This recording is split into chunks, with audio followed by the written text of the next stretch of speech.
6:20. Welcome to Monday, the 9th of January, 2023. Good morning, bonjour, buenos dias. This is the Citi Breakfast Show. Live on your dial 97.3 FM, broadcasting from Adabraka to every nook and cranny of the world via citynewsroom.com. My name is Nathan Quao, sitting in for Bernard Avle. It is an honor and a pleasure to always serve you breakfast. And we do so again on a Monday morning. Join us on the number 0549 986 996, on Twitter at City973, hashtag CityCBS. Wonderful jam from Joyful Way Incorporated. They call this one Alpha Omega. The new iteration of Joyful Way. Still as good as the generations that came before them. 50 years of doing the Lord's work. Amazing. Everything within me just go praise. Even until my dying day, oh God, I'll give all my praise to you. We start off with our business sense. Everything within me just go praise. Brought to us by ADB. If your salary goes through ADB, be happy because the Payday Plus exists just for you. Maybe something has popped up before payday and you need to address it. Get up to 10,000 cedis or 80% of your next net monthly salary. And remember, there's no interest on repayment within 30 days. Your money hits your account the same day. For further inquiry, call Meredith on 0243 273 369 or 0244 284 197. ADB, truly a great and more.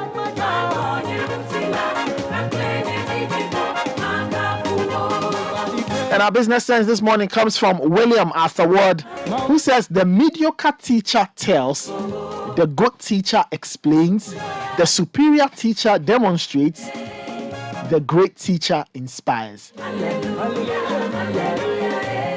The mediocre teacher tells, the good teacher explains, the superior teacher demonstrates, and the great teacher inspires.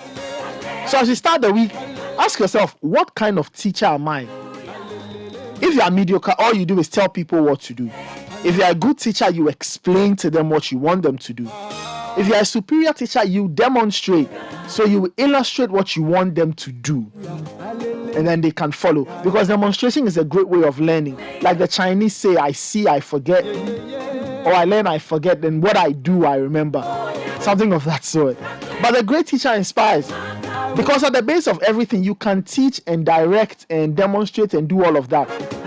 The greatest seed you want to sow is the seed of inspiration.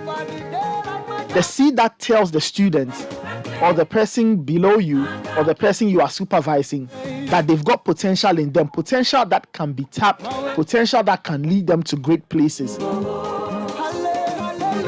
And the belief that you can live in them, that all things are possible. So think about what kind of teacher you are, and by extension, what kind of leader you are. If you want to be a great leader, inspire people. That's our business sense for the morning. Brought to us by William Arthur Ward. So he shared these wise words, but the segment was proudly brought to us by ADB. ADB, truly a great and more.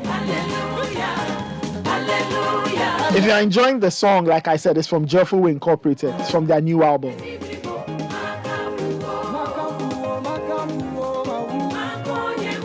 Their new album titled Terua. Shouts of praise. You need to get it. It's wonderful. It's a great way to start the year. Just praising the Lord, because the praise will bring the miracle. Coming up next is the newspaper review. Monday, the 9th of January, 2023. We'll be right back. Don't go anywhere. This is the Citi Breakfast Show, the city's biggest conversation. Sing great.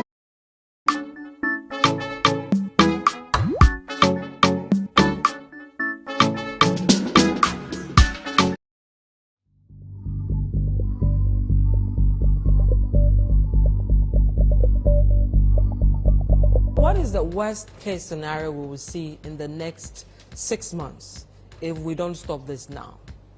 You've said 100% in some areas polluted, 60 some. Yeah. What's the worst case scenario with regards to our water security as a country in the next 6 months? The immediate one will be that probably we will not get treated water from that water company. They will have to shut down. The long term is that most of their equipments will be destroyed forever, and they have to bring in, so it goes back to the investments. But apart from just us getting water to drink, agriculture is affected already. We are going to have food security issues, not just water security. Economic growth will suffer. We are already in a system where we are struggling to see how best we can come out of this. So it is a complete system.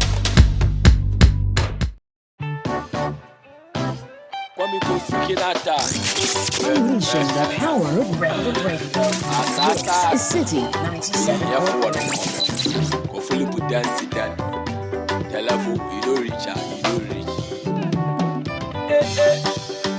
Landlord no dey follow me, cause the house be my own. Chairman no dey bother me, cause I dey on my own. Yes, campaign say you see. You want pay my yanka so they all see KG. We dey play by sizes, I know be a body.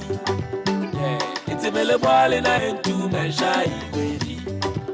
We dey kiddy goody. Every day, money day, every day, party day, every day, every day na holiday. Every day na holiday. Every day na holiday.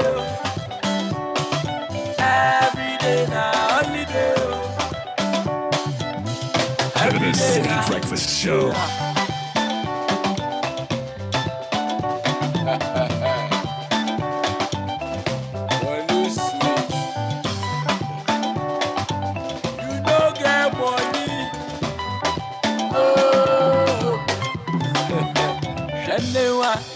Kale bakasa ma unyawa edi Besi inewa yadi sikale babe ya dibiba unyawa ego Besi juwenyo no usada Besi juwenyo no usada Besi juwenyo no usada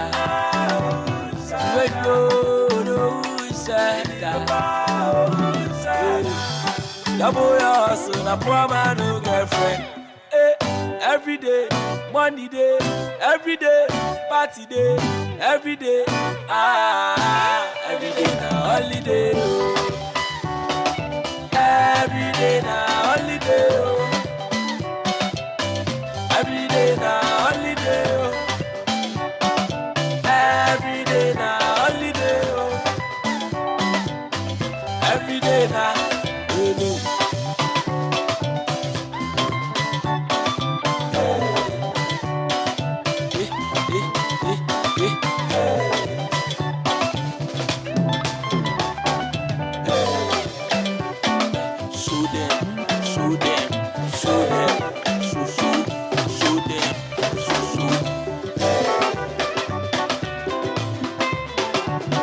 This is the City Breakfast Show, the city's biggest conversation.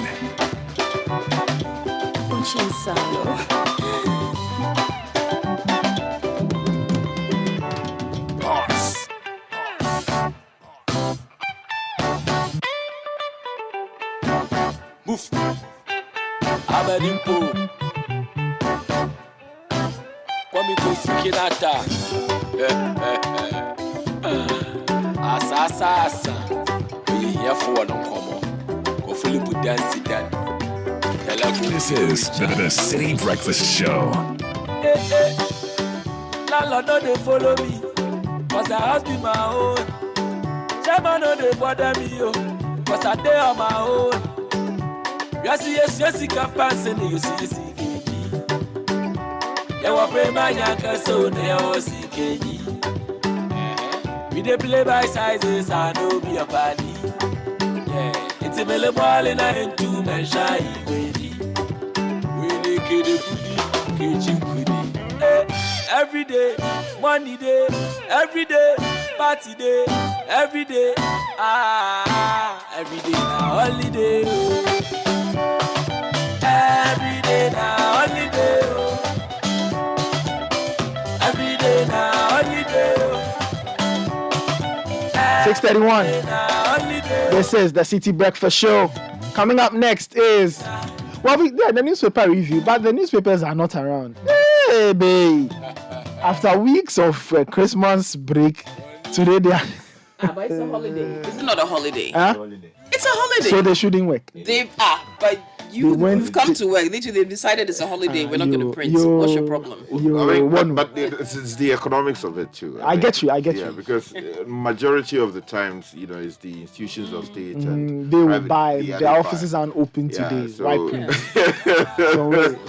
Yeah, so they depend, Charlie. Anyway, the newspaper review, or we'll call it the news review segment, is brought to us by Total Energies.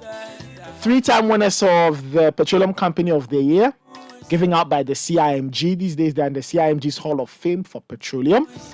And they'll keep delivering innovative products and services that meet the needs of you, their cherished customer.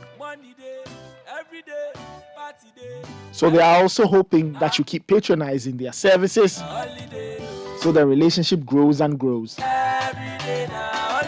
Total Energies bringing us the newspaper review. All right, let me officially welcome Richard Delasky and Kokui Salome Hansen. I'm sure you've heard them already.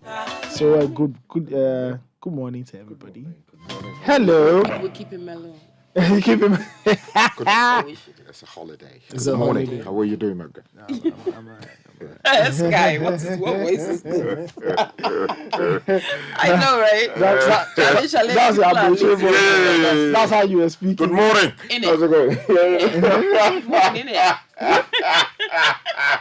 Hey, let me say good morning to Auntie Jen.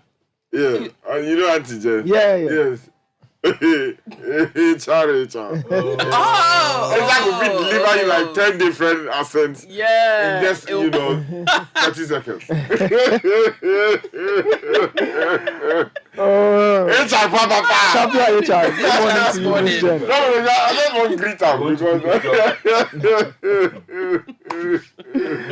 Oh man.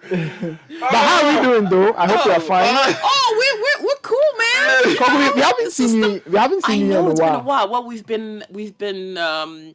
I'm sure people have seen the new Citi TV studios, and it's looking beautiful. It really is looking beautiful over there. I see. For our listeners who also watch us on TV, hopefully you've been enjoying what you've been seeing.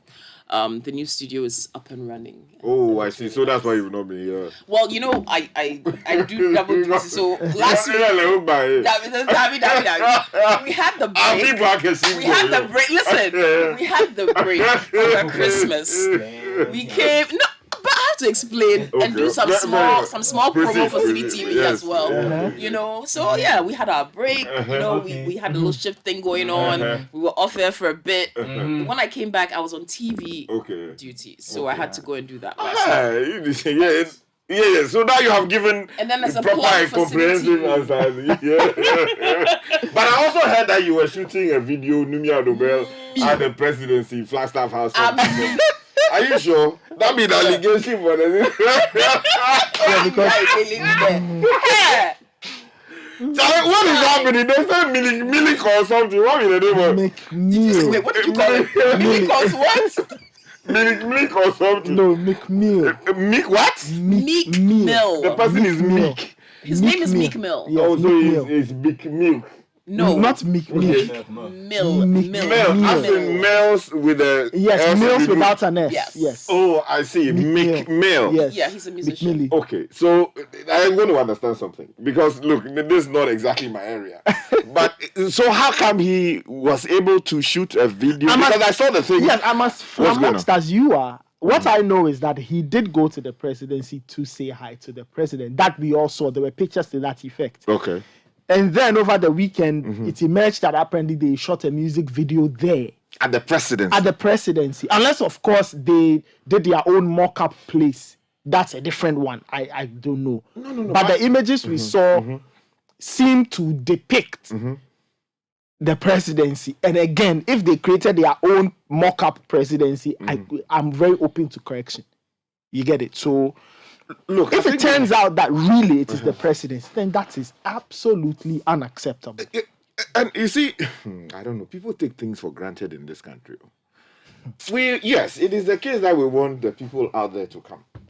Definitely. But that doesn't mean that we should debase important institutions of state in the name of our open arms, that people elsewhere should come in because they have some heritage here. I don't think that if I want to go and do a video at Buckingham Palace, Charlie, you'll be allowed. You even smell the coffee close to the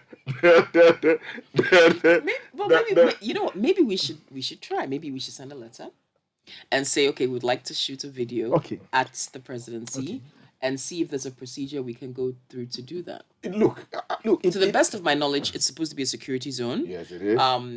Pictures are not allowed around the area. Yes, when you are going in, they collect your phone. Yes. Unless you are a big man. Drones are not allowed to fly in that area as well. I mean, it's a security zone, right? So we all know the kind of protocol and protection that is in place around the area. So perhaps there's a procedure we don't know about, that if you want to film something there, you go through certain steps. I'm sure if there was that procedure, would have known. It should be publicized. Yeah, that's right. Because clearly, I mean, and the most annoying thing is, yes, I mean, this man, we're told that he's been involved with, he's had difficulties with the law, served time, and came out.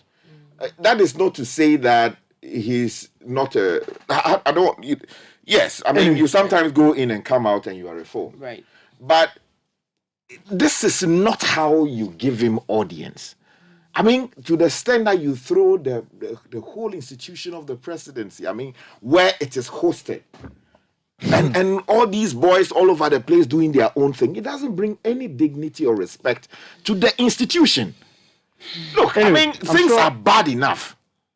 And some of these, I don't even know how to even call it. I mean, look, we need some leadership. And this is not what it is. I mean, Nkrumah had a vision for Ghana. When Nkrumah came to, when he hosted Muhammad Ali, the greatest thing of all time at that time, and still remains within the boxing, field. I mean, they didn't allow him to parade himself throwing punches all over the place so that they could film it and show it to the world. Who are the people around the and of course, I mean, the point is that on matters like this, you will be shocked that the president doesn't even know anything about it. I don't know. I'm sure we can discuss into further detail on the main show. But let's get into what the court has. You just relax. I beg you. Anyway, this is news review. But I'm sure we'll get into that. But yes, an utterly irresponsible decision. It is very, even if it was presidential. Okay, let's get into if someone can help us. Yes, maybe we can try and understand what exactly happened there. Anyway, 2x4 act from US. We don't. I have to even Google his name to know who he is. Okay. Is that one too? You may not know him, but other people do. So Meek or whatever it is. Meek Mill. Okay, I don't know, Charlie. All right, CitiNewsroom.com. Now that portal has a lot of stories. Asedun Ketia says Ajinasari tamed one of NDC's bad boys. Now the NDC leadership was at the press chapel yesterday morning for Thanksgiving service, and Asedun Ketia gave that revelation. We'll get into that later. Okay. National Cathedral Secretariat denies paying US consultants 28 million cedis. Every day, different every day deny as well. Doctor to patient ratio in Upper East getting worse. Currently at 1:23,000. That's serious. 1:23,000. I see. UG suspends Commonwealth Hall students for 3 years. We'll get into that. We'll find out what it's related to. And in other words, they won't come to school or they won't come to the hall for 3 years. We'll get into that in a second. Okay. And Data Bank to reopen offices on January 10. Yeah! We are going for our money. Yes. And then other stories. Police arrest 2 persons over disturbances at NDC National Youth and Women's Congress. That's good news. It's nice to see the law in action. Yes, the long arm of the law grabbing people there. And a couple of other stories on citynewsroom.com. If you go to citybusinessnews.com, they also have Kenashigbe talking about the president's defense of Akunta mining, Guta calling for total reform in VAT implementation. If you go to citysportsonline.com, they have a lot of stories from the Emirates FA Cup, on the English FA Cup. It was live on this network over the weekend. Koku's Arsenal play Oxford United later tonight. And our hopeless Chelsea lost yesterday 4-0. So it says, Man City thrashed Chelsea in FA Cup. Leeds come back against 10-man Cardiff City. Liverpool and Wolves forced to settle for replay. And Black Galaxy's friendly with Algeria ends in stalemate. The local components of the Black Stars, they are getting ready for the Chan tournament in Algeria. And they played against Algeria and they drew goalless in a tune-up game. And France coach Didier Deschamps signs new contract until 2026. And there are some Ghana Premier League stories. Kotoku Royals grab first league win under Akatbu patron. Hearts of Oak beats Bechem and Kotoko drew 1-1. With Great Olympics. On an entertainment side, Shatawale, this is on GhanaWeekend.com. Shatawale apologizes to Wendy Shea after failing to perform at her concert. What is this with artists not showing up at events? What is this? Sarkodie says, all my haters are animals. Hey, babe! Oh, Charlie. Yeah, Charlie, that's not cool. Amachi Dede performs with his wife at Amachi Dede live in concert. There's a video. And Kumasi-based blogger apologizes for spreading rumor about Kanye West at Black Star Line concert. And those who were there, though, you had T-Pain, Sarkodie, Erykah Badu, others light up Accra concert. That's the Black Star Line festival. So there was no Ye. Ye didn't show up. Ye didn't show up. But they are arresting somebody for spreading rumors. No. He's apologizing. The gentleman was apologizing. I don't know what the other portals have. Okay, if you go to 3news.com, the stories there, for instance, one of them highlighted is how much did milk Mill pay to shoot the music video at the presidency. Elikem Kotoko of the NDC is asking that question. Also, Mick Mills's video clip he shot at the presidency pops up. Another story says NPP tells its members to stay away from Bibiani and Nyanso Bekwai MP's demonstration. Another story within it says that Martin Pebu chides Akufo-Addo over Akunta mining matter, and something here that says that customs intercepts 2 vehicles carrying suspected Indian hemp, and some other story. Okay, starfm.com.gh. Quite a few political stories here. I thank God for my life. Vote for NPP in 2024. This is Chieftaincy Minister Honorable Kojo Kum speaking after he's had some health challenges. Went for a Thanksgiving service, and he says, thanks God, people should vote for the NPP. Also, 2 more arrested in connection with disturbance at NDC Youth Congress. 2024 elections. Pray for a government that Ghana needs. Asedu Nketia to Ghanaians. And NDC holds Thanksgiving service for successful Congress. Also, violence at NDC Congress. 2 of 16 wanted persons arrested. That story is also there. That's starfm.com.gh. Okay, if you go to majoraonline.com, UG suspends Commonwealth JCR executives for 3 years. We'll get into that. Black Star Line, 50,000 descend on Accra for Diaspora Festival. South Story, 10-year-old boy electrocuted at Bipo. And fire raises 14-bedroom apartment at Odumasi. And irate youth lynch popular barber at Esri. Wow. Those are some very, very troubling stories. And GS announces January 10 as reopening date for schools. Going back towards more. If you go to peacefmonline.com, chaos at NDC Youth Congress. Police arrest 2 suspects in Tamale. Also, President Akufo-Addo accepts Alan's resignation and Kenufo-Addo to act as caretaker minister. We heard of that. Ghanaians listed among 100 most reputable Africans. Huge weapons cache seized at Liberian port. And then more stories if you go to peacefmonline.com. And this whole saga of Prince Harry, his book titled Spare and the Netflix series. Yeah, Prince Harry says he was bigoted before he met Meghan. That's another I headline see. here. Oh, please, Drama, and more drama. Thing and the drama surrounding it here. I mean, you spent many years in the Queen's land. How you? I'm sure you're observing all of this. With amusement. I mean, okay, wow. All right. Let's get into the stories. Yeah, but okay, let me bring you this one from 3 online. It says, how much did Mick Mill, as you say, pay to shoot the music video at the Jubilee House? The story is quoting Elikem Kotoko as asking that. And the story says a leading member of the main opposition, National Democratic Congress, NDC, Elikem Kotoko, has questioned the government's decision to allow American rapper Meek Mill to shoot a music video at the seat of government in Ghana, the Jubilee House. The video clip popped up on social media on Sunday, the 8th of January 2023. Now, Meek Mill visited Ghana and performed at the Afro Nation concert on Thursday, December 29, 2022. Now, in a Facebook post, Elikem wrote, how much did Meek Mill pay to the Ghanaian government to shoot this music video at the seat of government? And if he didn't pay a dime, can other Ghanaian artists be allowed to do the same? I see. Ghana. Okay. On the theme of payments, this is on citynewsroom.com. National Cathedral Secretariat denies paying U.S. consultant 28 million cedis. The National Cathedral Secretariat has denied making payments to the tune of 28 million cedis to Carrie Summers, an American consultancy firm, as charges to allegedly organize a fundraiser in the U.S. for the National Cathedral project. The Member of Parliament for North Tong, Samuel Okudzeto Ablakwa, had accused the Secretariat of seeking the services of the firm that specializes in organizing Christian fundraisers to help it raise money to complete the project, which subsequently led to the alleged payments. The Secretariat was also accused of paying the architect for the project, Sir David Ajayi, 34% of the total contract sum.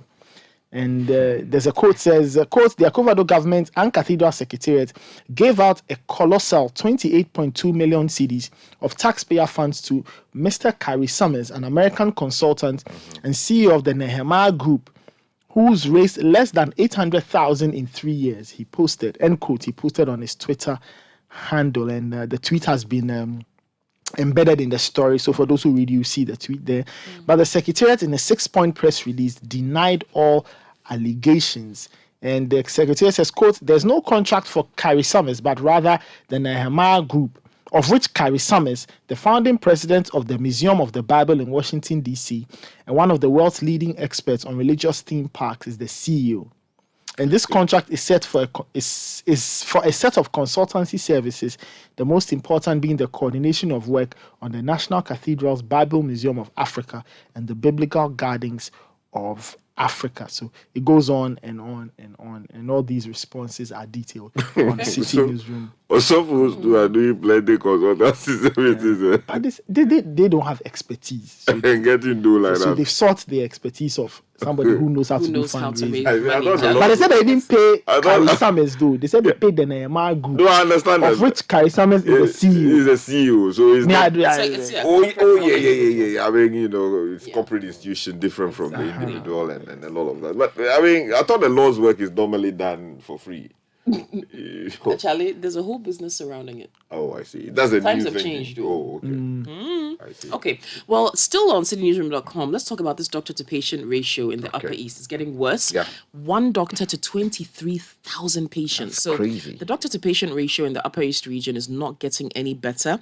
Recent statistics peg the figure at 1 doctor to 23,000 patients. This means patients in the Upper East region seeking services of doctors may have to travel to other regions to have their health needs met. The DCE of the Boku West District, Tahiru Isahaku Ahmed, bemoaned the situation. He said it's posing a great challenge to the development of the district. He was speaking in an interview with Bolgatanga-based A1 Radio. He said the district and the Regional Health Directorate have collaborated on several occasions to attract trained medical doctors to the district and the region as a whole, but the situation is yet to improve. He stressed that some health facilities in the region have been upgraded, but without the requisite personnel to manage them. He said the other day we were looking at the patient patient-doctor ratio, almost about 23,000 patients to one doctor. My idea was that I would want to see how the Sapeliga Hospital would have a doctor. The Binaba Health Center has been upgraded to a polyclinic, and so it should have facilities that are matching up to a polyclinic. Yep. For that matter, it should also have a doctor, but they currently don't have one. He complained that even doctors from the area refuse to be posted to the region. He said, our own sons and daughters who are trained as doctors are not willing to come back and work here. I'm struggling to understand. I don't know if it's because of the old-time belief that if you grow up in an area and you begin to do well, you will either be hated or killed by your own people, which deters them from accepting posting into the region. The Upper East Regional Health Directorate in March 2022 at a symposium revealed that all 10 medical doctors that were posted to the region in 2021 failed to show up for duty. Wow. That's I think there has to be some science to it. Yeah. And I mean, social science to it, and it has got to be investigated as to why, including the folks who are from the place, would refuse to go and serve there. Your own community. Yeah. I mean, because, if you yourself, you can't save your own people, then really, what's the purpose of your life? Because the purpose of life is to impact others. At the base of it is to be able to affect the lives of other people. And you have trained in the area of medicine, and you have been. It is not like you are not being paid. And in some cases too, they are offered some of the finest bungalows they will find. Because in Accra, some of the doctors even struggle to get proper, decent accommodation. Do medical students pay for medical school here? Yeah, you pay for medical school. Like significant fees. Oh, yeah. Because, abroad, medical students, they take huge loans just to get through medical school. And they end up paying for that, like, for the rest of their lives. I mean, comparatively, the medical education here doesn't cost anywhere near where it costs abroad, right? But they're very well trained. And like you said, when you get out of school, you're guaranteed employment, and the government pays you and subsidizes a lot of things. So to refuse a posting, I think... There has to be some way to... Or maybe to motivate, if you're being posted to a rural area or a deprived region, maybe there should be additional motivation. I don't know. Over the years, so many, packages have been announced for doctors, including importation of cars at a reduced whatever, especially when you're going to a certain park. I mean, all kinds of interventions have been made. Now, if we still have this challenge so many years on, then it means that something is fundamentally wrong. And perhaps the approach would have to change. And I was going to say that perhaps we should get the folks who are from there a lot more involved in how the hospitals run there. And only to hear they are also. So who should go there? I mean, it's I don't know, maybe some serious bonding would have to be done. We should get a lot more of the locals, we should push them into the medical schools when they finish. We should bond them properly, so-called, to serve in the area for a certain number of years. Yes, at least for a certain number of years. I don't know, maybe that policy is there and they are not highlighting it. But something has got to happen because they deserve quality medical. Everyone deserves quality medical care. I don't see how you should refuse a posting. And I know, obviously, there's hierarchy in the service, right? So, in the medical fraternity. So, if you're, newly minted as a doctor... part of your service to the nation should be that you serve in certain areas. I don't know. Well, you also deserve specialists? Are you from the northern parts of the country or a rural area, and have you been trained as a doctor? Were you posted there? Did you refuse to go for one reason or the other, or were you posted there and you had an experience that you would want to share with us? Please, you can send us your comments 054-9986-996. In the meantime, though, Data Bank is to reopen offices on January 10. That story is on citynewsroom.com, and it says Fund Management Company Data Bank will reopen its independent branches on January 10, 2023, the first time since 2022. December 2022, following a shutdown resulting from physical and verbal attacks on its staff by some of its clients. Now, the staff on the fund management company of the fund management company have been working remotely and engaging clients on digital platforms since the closure. But the company, in an email and text message to its clients on Saturday, the 7th of January 2023, said, quote, it will apply a phased approach to reopening its physical locations. Now, the reopening will commence on January 10, 2023, with business resuming at its independent branches located in Accra, Cape Coast, Ho, Koforidua, Kumasi, Sunyai, Takoradi, Tamale, and term. And then it will, the story says that this will be followed by the reopening of data bank co-locations within GT Bank and UBA branches located in Accra, Ashaiman, Kaswa, Takwa, Wa, and the KNUST. Yeah. Okay, let's do a final one on citynewsroom.com. The University of Ghana has suspended Commonwealth Hall students for 3 years, okay? The story says the University of Ghana has suspended some students for holding a series of meetings at the JCR of the Commonwealth Hall, contrary to the school statutes. Okay. The suspensions follow a complaint lodged against the affected former JCR executives of the Commonwealth Hall, who will be out at the university for the next 3 academic years. In a notice issued by the university on January 8th, 2023, it said the meetings organized on August 18 and 19, 2022, sought to tarnish the offices of the VC, Pro-VC, as well as the whole university.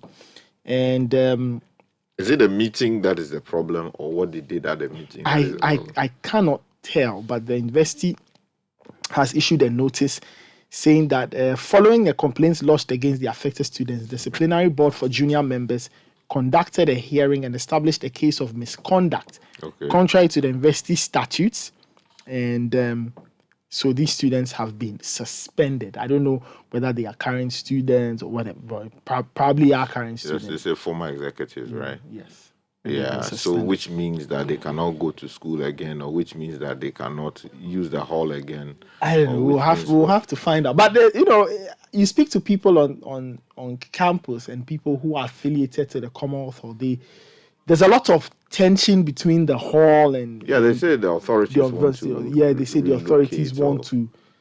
And I was speaking to a former Vandal last week, and he wasn't happy at all. And they kind of sense that there's an agenda in the works against the hall, and the university wants to, I don't know what it is they feel the university wants to do. But you see, I won't go into the whole controversy about, whether it should be maintained the way it has always been or not. But, I mean, the amount of time we spend opposing, leadership policy, like policies by leadership to address some of these concerns. If we were spending the same amount to teach students in these halls how they should behave properly, I mean, we wouldn't be here, because sometimes the things that some of these students do in the name of, I'm protecting my hall, people are maiming other people in the name of, hey, this is my hall, destroying school property and all of that. I mean, who teaches you that? So I think that, I don't know the arguments for and against whether they should maintain the halls the way they are, but the culture, the abhorrent culture that allows students, young people, just leaving home to go and get themselves educated, to attack each other from other halls, or to attack school property or government property, those are matters of criminal conduct that would have to be dealt with seriously. Yeah, of course. I mean, when these things happen, when these things happen, that's why they open investigations. So the law will have to deal with the perpetrators as individuals. Yes, no two ways about it. But some people believe that when these things happen, then there's an opportunity for the authorities to now have a go at the hall, because whatever. Anyway. Because I'm saying that there is a notorious culture that should not be allowed to continue. Yeah, that's what I'm saying. We are these people from this hall, so this is our culture. That's what I'm saying. We are allowed to beat people anyhow. That's what I'm saying. I will not sit and allow that to pass. When things go wrong, the perpetrators are fished out and they are dealt with. Not all the time. Well, people go beg. People go hold pastor's leg. People who go and hold the legs of chiefs. Anyway. And pressure is brought to bear on public service workers, people in the police service and other institutions, so they could look the other way. I'm saying that those kinds of conduct must be dealt with. As for that, I agree. We cannot accept every misconduct. time they want to change the name of the hall, whatever. I'm not going into the merits of that. But I'm saying we must deal with the culture. All right, that's how we end the newspaper review segment. Thank you, Richard. Thank you, Kokui. Coming up next is the City Business News. This is the Citi Breakfast Show, the city's biggest conversation.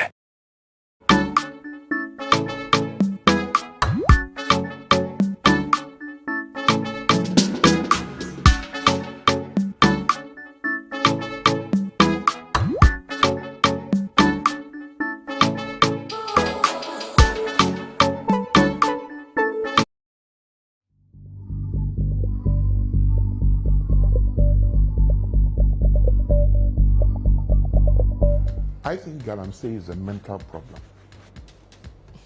It's a mental problem. It's a mindset problem that you think you can steal today and still eat your cake tomorrow. I think that if you could go to the next slide, that we have to appreciate to fix and restore is always more expensive than to spoil. Spoiling takes an instant. Yeah. Those of you who are in married or relationships, you slap your spouse. I'm not recommending this. It takes a second to do that action, but I'm telling you, pay for it for the rest of your life. Yes.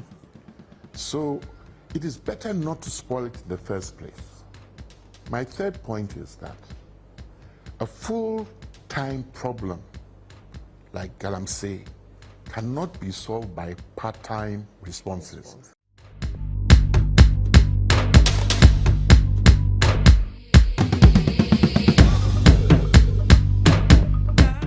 Access Bank and Enterprise Life.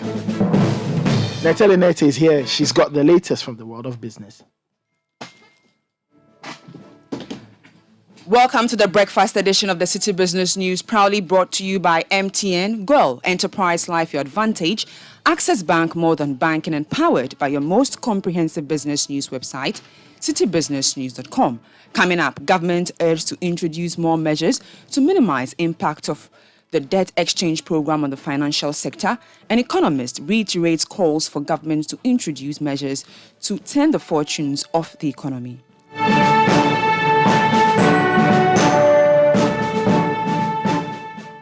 To our stories now. Stakeholders within the financial sector are calling on government to introduce measures that would minimize the impact of the debt restructuring program on the financial sector. This comes on the back of predictions by analysts that the domestic debt exchange program will severely hit banks, insurance, and asset management companies as they hold significant portions of government securities. There's more in the following report. In July 2022, Ghana decided to seek an economic bailout from the International Monetary Fund, IMF. The move was part of efforts to deal with the country's economic challenges. These challenges have led to high inflation and high debt levels, among others. In the process of seeking an IMF bailout, the country had to go through a debt restructuring program to restore debt and financial stability.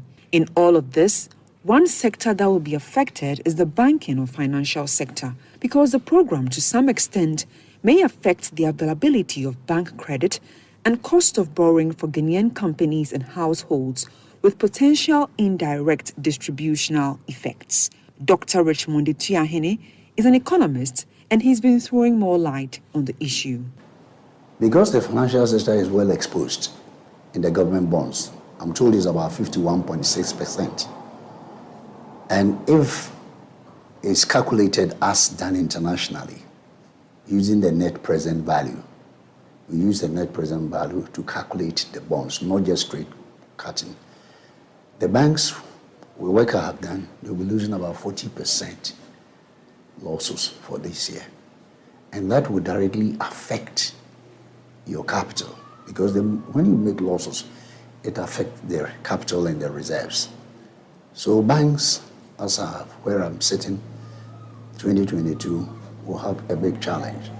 It will be recalled that the central bank last month announced measures to help preserve the financial stability for banks that will participate in the program. But Dr. Tuahene believes more must be done. One other thing is that due to the debt exchange program, the private sector will struggle to access liquidity. This will, in the short to medium term, lead to layoff of workers, which will greatly increase the unemployment rate. But CEO of the Ghana National Chamber of Commerce and Industry, Mark Bedu Abuaji, is calling for broader stakeholder consultation to ensure the impact on the sector is not dire. In Ghana, almost all businesses get their funding from the banks, because most of them are small in size and cannot go to the stock market to access funding. So almost all the businesses get access to funding from the banks. So this means that in the coming years, through this exchange program, businesses are not going to get access to this funding.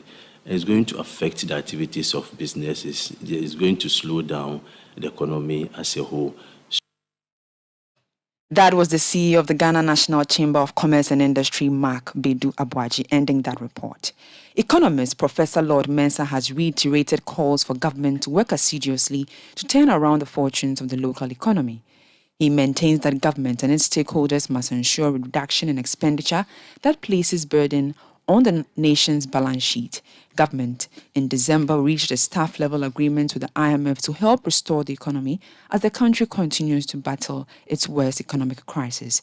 Here's economist Professor Lord Mensah speaking to Citi Business News. To turn around, obviously, will depend on how the program we have with IMF affects. As we speak now, government is trying to tap some structures to ensure that at least, we have this, domestic debt exchange. And as a result of that, we can leverage on it to have the external debt, exchange as well. Now, all this boils down to government trying to find a way to free up, space on its balance sheet in a way to reduce interest obligations year on year on its balance so that government can have that free space of economic management. And so this year, we're not expecting much to change because until we finish the domestic, debt exchange and then possibly look at an IMF board approval, we're not going to experience anything different.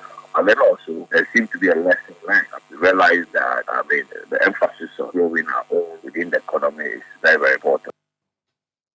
That was economist Professor Lord Mensah. The Ghana Union of Traders Associations has welcomed the announcement that the Finance Minister Ken Ofori-Atta will be caretaker minister for the Ministry of Trade and Industry. Following the resignation of the substantive minister Alan Kwadwo Twomating, President Akufo-Addo appointed Finance Minister as interim minister until a substantive one is appointed. President of GUTA, Dr. Joseph Obeng, believes that with the support of the deputy ministers, the work at the ministry should be able to progress steadily. I think it's in good order, especially when we are also very accessible to the finance ministry and the minister himself. So we believe that it's not going to pose any problem to us at all, especially when we have very hard-working deputies in the person of Honorable Dukwa, Mr. Krampa, Honorable Krampa, and then Honorable Befi. So we believe that with their assistance to the finance ministry, we are going to go on. But we pray that the qualities and the virtues that Honorable Alan has, if you have to get a replacement, though it's going to be hard, but we believe that and pray that we can have somebody with equal humility, a team player, and then the insight that Honorable Alan has should be seen in this a possible replacement. Dr. Joseph Obeng is the president of the Ghana Union of Traders Associations. Now on the interbank foreign exchange market, where banks trade amongst themselves, the dollar gained 39 pesos and is selling at 9 cedis. The British pound gained 58 pesos and is selling at 10 cedis 82 pesos. And the euro lost 2 pesos and is selling at 9 cedis 5 pesos. Be reminded that these figures will be higher at a forex bureau near you. Let's now join Gideon Amwenichi of DataBank for the latest updates on the stock market. Last week, new gold emerged as a sole gainer on the bears, trading higher by 6 cedi 20 pesos to 224 cedis. However, the stock market indices closed unchanged, maintaining their year-open levels as there were no price changes in their constituent stocks. This week, we expect the prices of Gold Ghana and Ecobank Ghana to decline as demand for these shares outstrip their supply on the market. That was Gideon Amweniche of DataBank. And that does it for the breakfast edition of Citi Business News, proudly brought to you by MTN, Go, Enterprise Life, Your Advantage, and Access Bank, More Than Banking, and powered by your most comprehensive business news website, citibusinessnews.com. My name is Neteli Neti Ajahu. Have a good business day. The other day, I visited Kweku at his spunky new office to congratulate him on opening his business.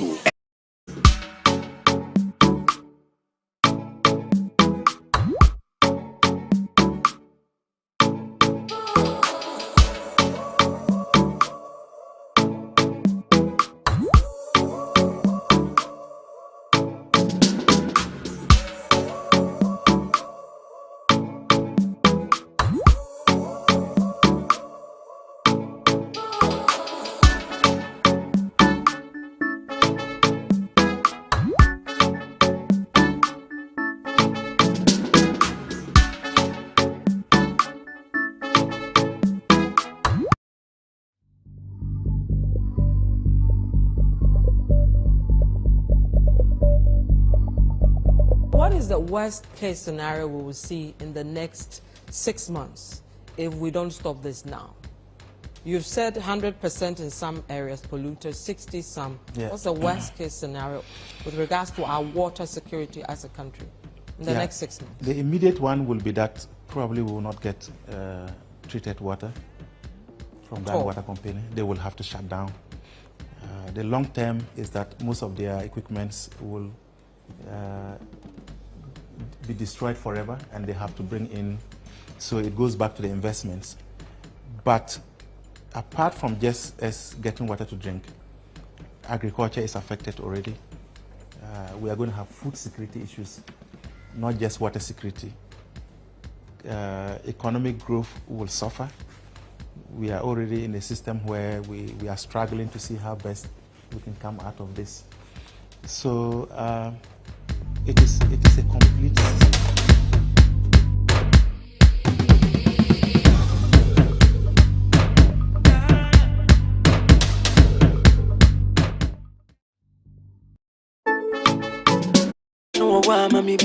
Despite don't know I want me baby, designer non so ash me be me here the times two. Things were good oh, I want to place where nice oh, I want to 7:12. We'll get into kickoff in a bit.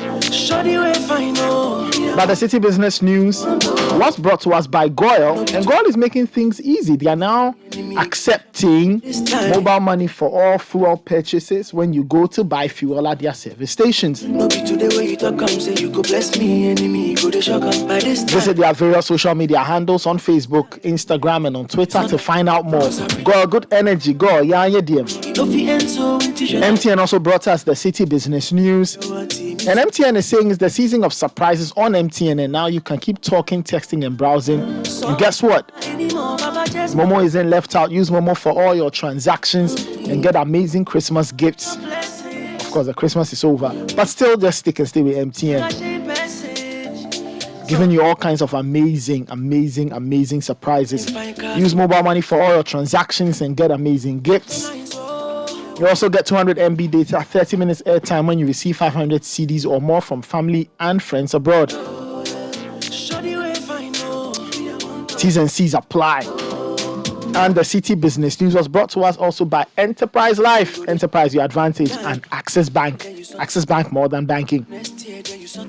Coming up next is Kickoff. Benjamin Nketiah is ready. It's been a very interesting weekend of sport. The Bet Ghana Premier League was still going on. Hearts of Oak needed Caleb Amankwa to save them. Kotoko needed a late goal to get a draw.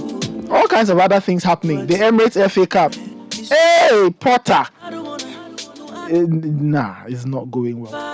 Somebody said Voldemort finally has his revenge on Potter. Oh, no, more. Benjamin Nketiah is here with Kickoff. Kickoff is brought to us by Lecheho.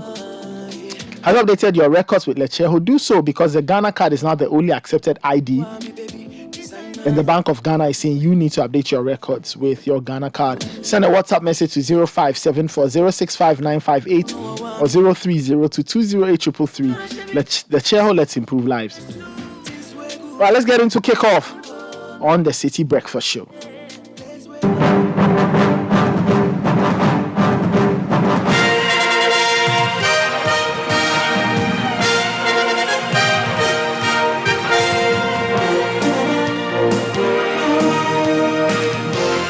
Benjamin Nketiah here with Kickoff in the headlines this morning. 47 local players called to the Black Queens camp by new head coach Nora Hoptel.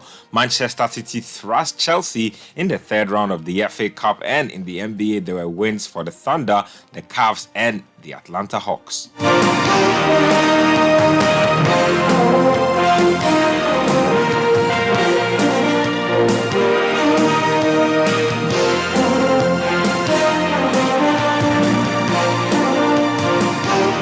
start off of the camp of the Black Galaxies of Ghana. Their head coach is Arnaud Walker. He says that his team will be champions of the 2023 CHAN in Algeria. The local senior national team will face Mozambique tomorrow in their last friendly match before the tournament after drawing goalless with host nation Algeria last Saturday. Speaking on Ghana's chances at the CHAN, Arnaud Walker echoed that his target is to win the trophy.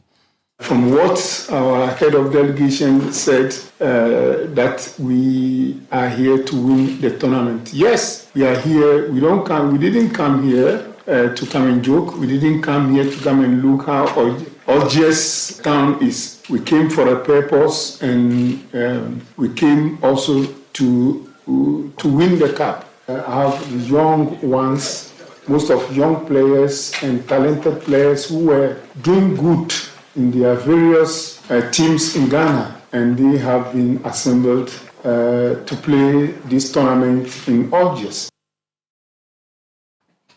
So you heard Arnaud Walker speaking then. Our Black Queens head coach Nora Hoptel has invited 47 local players for camping at the Ghanaman Soccer Center of Excellence in Pram Pram. Now this forms part of the journey towards the 2023 WAFU Zone B Cup of Nations and qualifiers for the 2024 Africa Women's Cup of Nations. Now a second batch of 46 local players are expected to take their turn from the 16th to the 20th of January 2023. So that's what's going on as far as the Black Queens are concerned. Let's turn our attention now to the Ghana Premier League match week 11, and let's get through some of the action that happened over the weekend. Now, Andrew Sapau scored after 99 minutes for Asante Kotoko to draw 1-1 with Accra Great Olympics at the Baba Yara Stadium. Now, the results leave the Porcupine Warriors at third on the league table, while Olympics lie ninth on the table. Now, Kotoko's head coach Seydou Zebo was satisfied with the result following a below-par performance from his team. We never play well, but at the end of it all, we get 1 point out of the whole 3 points, and we play draw. Oh, we will take it like that. The right fullback is a mistake from individual play, from the defense, and from the right side of the field is where the problem occurred. But that's game for you. They committed a lot of mistakes there, and it resulted to first goals against us. We changed the tactics because we see that Mukwala was alone and he need help up front. That's why we brought Boateng to support him. And Boateng never played for so long. Amankuna never had enough training. He just came midweek because he had injury. Donc Amankuna, il est blessé. Boateng, on l'a fait rentrer pour faire deuxième attaquant pour pouvoir égaliser. Asante Kotoko head coach Seydou Zebo speaking through an interpreter there. Now for Great Olympics, their head coach Yao Preko, the draw against Kotoko felt like a defeat, especially after they conceded a very late goal through a dead ball in the final minutes. Feel like a defeat, and this is no disrespect to Asante Kotoko, but this is a shadow Asante Kotoko club, and we shouldn't be satisfied with a draw, because when Kotoko and House of Oak are in their peak, they can kill everybody. So when you get them, like today, we had them. How many chances do I have to put? How many chances? When the game plan really worked. We controlled the game. They were not getting any chances. We were hitting them on counter. When we have to do medium, we do. When we have to do low, we do low. Then we hit them on counter. But this job is unbelievable because Kotoko doesn't deserve a point. A very, very animated Yao Preko there following that draw against Asante Kotoko. Now goals from Salif Ibrahim, Benjamin York and Caleb Amankwa and Accra Hearts of Oak hard for 3-2 win over Tamale City at the Cape Coast Stadium. Assistant coach of the Phobians, David Oklu, described the win as a mark of true champions. It's the character of a champion. Yeah, I'm proud of my boys. They worked their ass out and finally we had the results. He who is down fears no fall. So they will come out with all their arsenals, and that's exactly what they did. But my boys showed character and we won. I just told them to be patient and play their normal game. You see, they were in a haste to score. So I just told them to be patient and to believe in themselves. What they've been doing these few months, they should continue doing it and we will get the result. The result will come automatically. And lo and behold, we got the result. It's the mark of a champion. When you fall, you have to rise. And that's exactly what we did today. And I'm proud of the boys. Hearts of Oak assistant coach David Oklu speaking there. Let me get through the rest of the other results from the other matches played. Karela 0, RTU 0, Bechem United 1, Kimfezo 1, Insotraman 1, Samatex 0, Dreams FC 4, Mediama 0, Accra Lions 3, Legon Cities 1, Kotoku Royals 2, Brekum Chelsea 1, and today there's a game between Bibiani Gold Stars and Adriana Stars. Let's now get through to some FA Cup action that happened in England. Let's get through that game between Chelsea and Manchester City. Now, Manchester City did thrash Chelsea by 4-0. Let's get some reaction from Chelsea manager Graham Potter after his team lost the game. No, I thought we were second best to a very, very good side.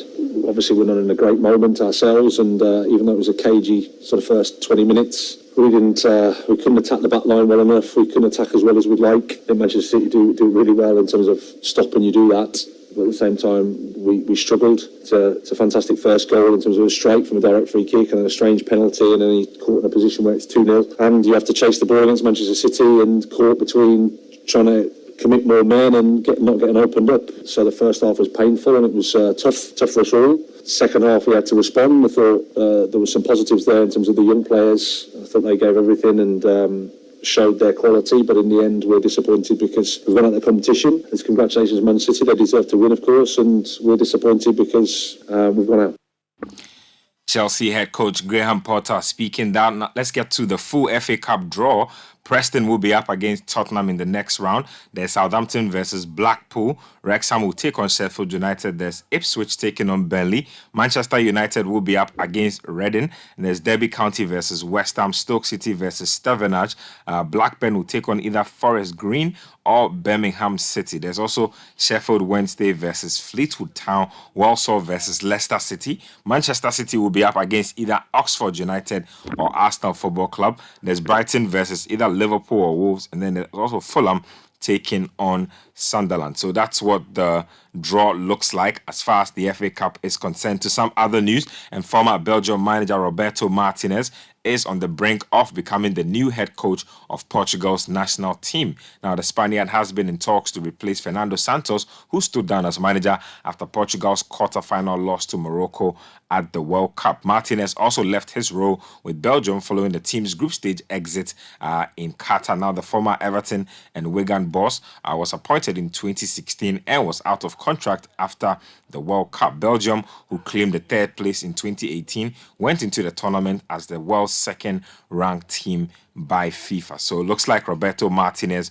will be taking over from Fernando Santos as head coach of Portugal's national team. Let's finish off with some basketball and some games that were played last night. The OKC Thunder, they had too much for the Dallas Mavericks, winning 120-109. The Timberwolves also won on the road against the Houston Rockets. The Cavs managed to also beat the Phoenix Suns 112-98, and then the Clippers, still in their load management phase, lost to the Atlanta Hawks 112-108. That's how it broke down in the NBA. That's all for this morning's edition of Kickoff. My name is Benjamin Nketia. Kickoff was brought to us by Let's Share. There's more sports at citysportsonline.com. Trust the process. The biggest things often start small.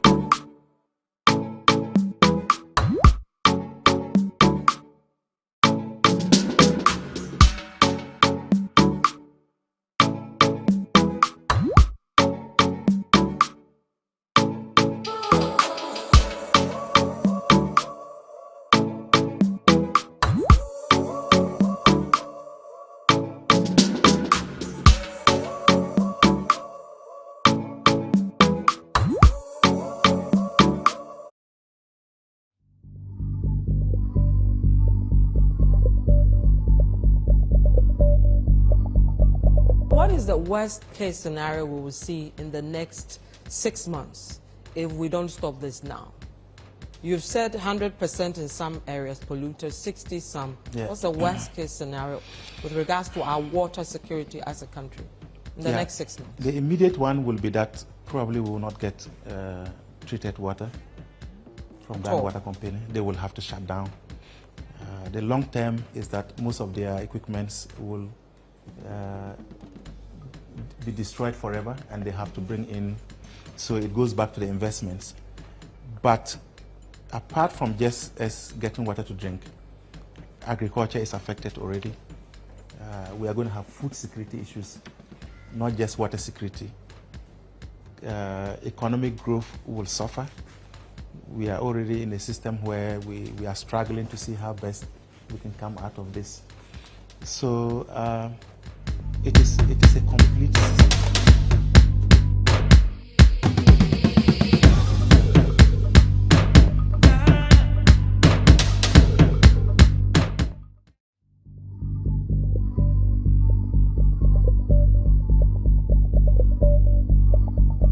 What is the worst case scenario we will see in the next 6 months if we don't stop this now? You've said 100% in some areas polluted, 60 some. Yeah. What's the worst case scenario with regards to our water security as a country in the next 6 months? The immediate one will be that probably we will not get treated water from that water company. They will have to shut down. The long term is that most of their equipments will be destroyed forever and they have to bring in, so it goes back to the investments. But apart from just us getting water to drink, agriculture is affected already. We are going to have food security issues, not just water security. Economic growth will suffer. We are already in a system where we are struggling to see how best we can come out of this. So it is a complete system.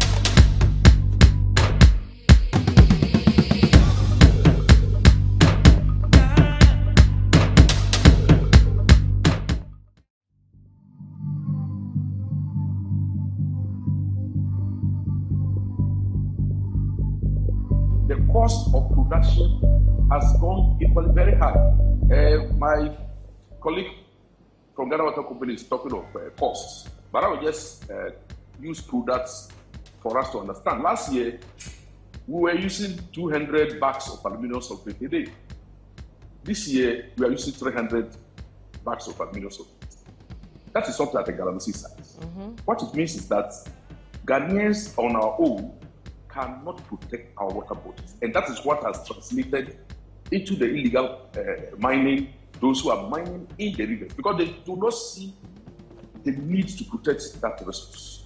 And so I think that the Galamsey, yes, but there are other activities that are destroying our water. And we must expand the protection into all our water bodies. And that's why we have to call for the strengthening and resourcing of the Water Resource Commission, because they are supposed to protect the water bodies for us. But I don't think they are resourced enough.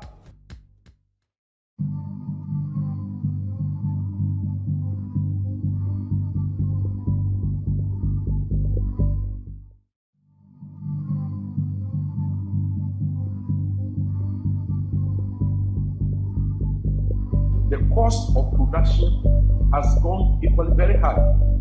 My colleague from Ghana Water Company is talking of costs, but I will just use products for us to understand. Last year, we were using 200 bags of aluminium sulfate a day. This year, we are using 300 bags of aluminium sulfate. That is something at the Galamsey site. What it means is that Ghanaians on our own cannot protect our water bodies. And that is what has translated into the illegal mining, those who are mining in the rivers, because they do not see the need to protect that resource. And so I think that the Galamsey, yes, but there are other activities that are destroying our water. And we must expand the protection into all our water bodies. And that's why we have to call for the strengthening and resourcing of the Water Resource Commission, because they are supposed to protect the water bodies for us. But I don't think they are resourced enough.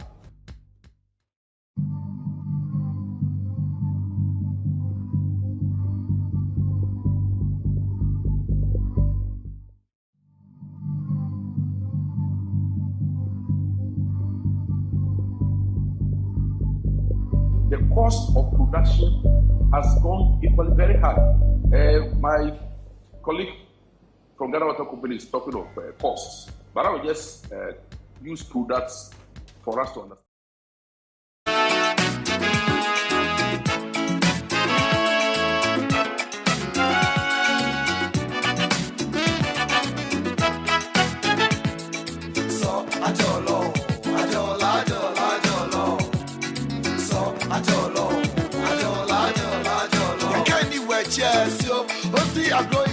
de minya bia kama ye share minya wa ye muso na bia na ye dro o mama obi osika dama otimi. This is the Citi Breakfast Show, the city's biggest conversation.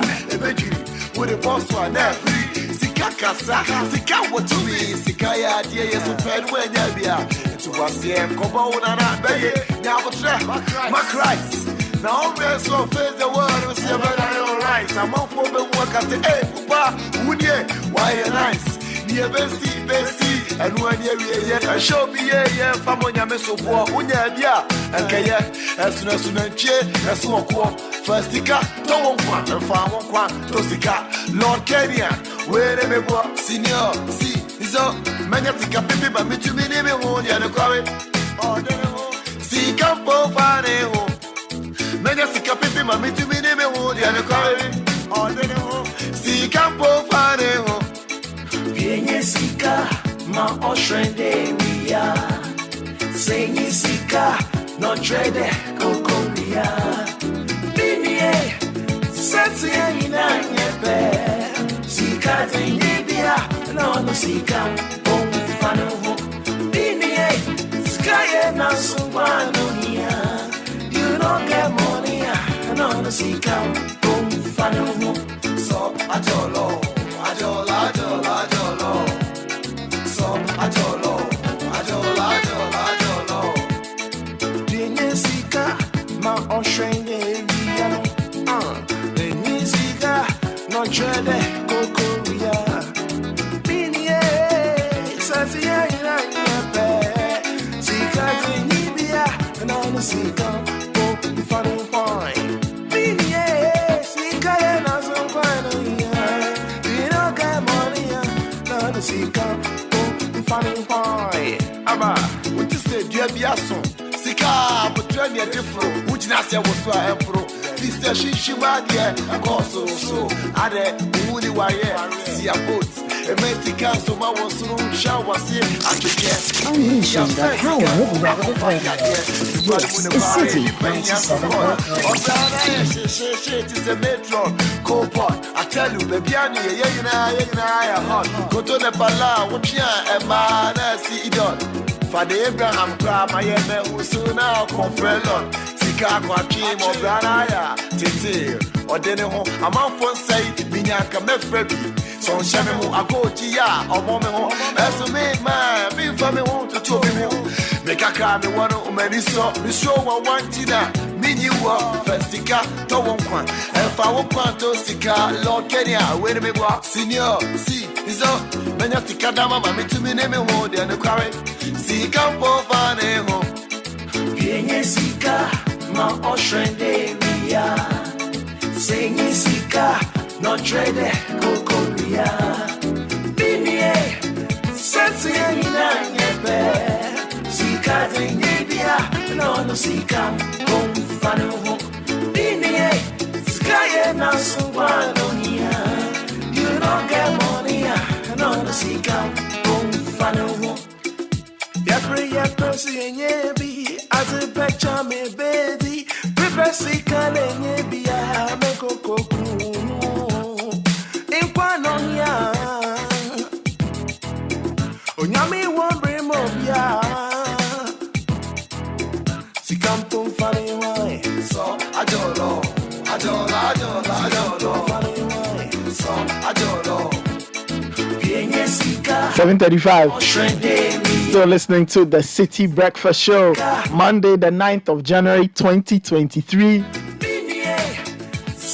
Your comments are welcome on 0549 986 996.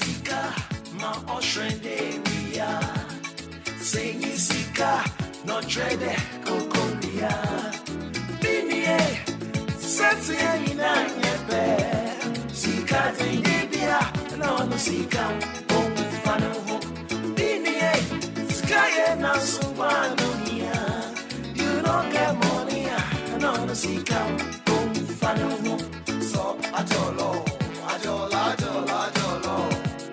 so ajolo. All right, so the new year started on a fantastic note for one couple in particular. They had a new baby girl on New Year's today. Yeah, so he just sent the message. So Amos Autry, in fact, he's a lovely, lovely, lovely person. He's with ECG. Kwabinya, and good morning, Amos. To you and your wife, congratulations. They had a baby girl on 1st January. Mother and child are doing very well, and he's very excited. So congrats. Congrats to them. Nice way to start the year, right? It's a great, having a baby as a new couple, New Year gift. New Year gift and all of that. It's a great thing. It's a great thing. It's a beautiful thing. It's a great thing. So we celebrate with them. Yes. And, they throw in some party. That one I don't know. That one I'm not sure. But the child has to be like 1 or something. Oh man, for like the town, outdooring, do some parade. As they say, you for wet the baby's head. Yeah. Oh yeah. Okay. Prepare for that one. The last Nathan, baby christening. tell him. The last. Nathan is a newly wedded. We're just telling you. I'm just saying. Prepare for that one. The last christening, especially your to, firstborn. I'm saying the last christening I went to was a very solemn one. Oh, I see. Solemn. That's the one you went to. Yes. Okay. The last one you went to. Yes. Where it be proper, Ganyovi. Oh no. I mean, it was done in a church. The thing about it, the christenings are usually after the church, they don't do anything. They don't do anything. Okay. You see, it doesn't normally happen at the church. It's after. No, this one I did. There was no after. There was no after. This one there was no after. Everything was done at the church. Okay. Not even some Kushito. No. No. It was done at the church. But that same child's first birthday party, I was there. That one you saw. There were the jams. Oh, I see. Then there were jams. Yeah. There was even musical chairs. I won the musical chairs. Oh, I see. Really? Yeah. Wow. Musical chairs is wow. Some brothers can pull the chair from under you. Anyway, this one says happy birthday to Gilbert Nene Ojija, CEO of Atlantic Holdings Group. Okay. That's a message from Jimmy. And let me say belated happy birthday to DJ Mingo. Yesterday was DJ Mingo's birthday. DJ Mingo. DJ Mingo. Great guy. And they mix the thing. Good guy, man. DJ Mingo. Minger. Let's mingle with them for DJ Mingo. So no, Charlie. Belated happy birthday. Yeah. And he's a very interesting guy, like away from the turntables and everything. Very, very interesting guy. Very interesting Great guy, deep guy. Very, very knowledgeable. No, powerful guy. Not your regular DJ. As for the DJs we they use, they be correct DJs. DJs previously with the MB and things like that. No. They use proper DJ people. Be the they use proper. DJ lady. On the more serious note, your hair. I mean, Charlie. No. Guys always talking about my hair. Honestly, you see. Last week he made reference to the things you can do with it. That's the thing, Sky. Because all of a sudden you've gone to do some style B for one side, and then you push the rasta to the other. Charlie. So I was looking at Cookie and said, hey, Charlie, what? No, Cookie. I mean, you make wearing natural hair. Look, I'm all for natural hair. Thank you. I honestly, I detest the whole idea. No, with all apologies to people whose business depends on importation of human hair from other parts of the world. Okay. If I have my way and I'm in charge of this country, one of the things I will ban is, hair products in the nature of natural hair imported from some other country. Okay. You are a black woman and you are looking Caucasian. It doesn't make sense to me. You understand? So,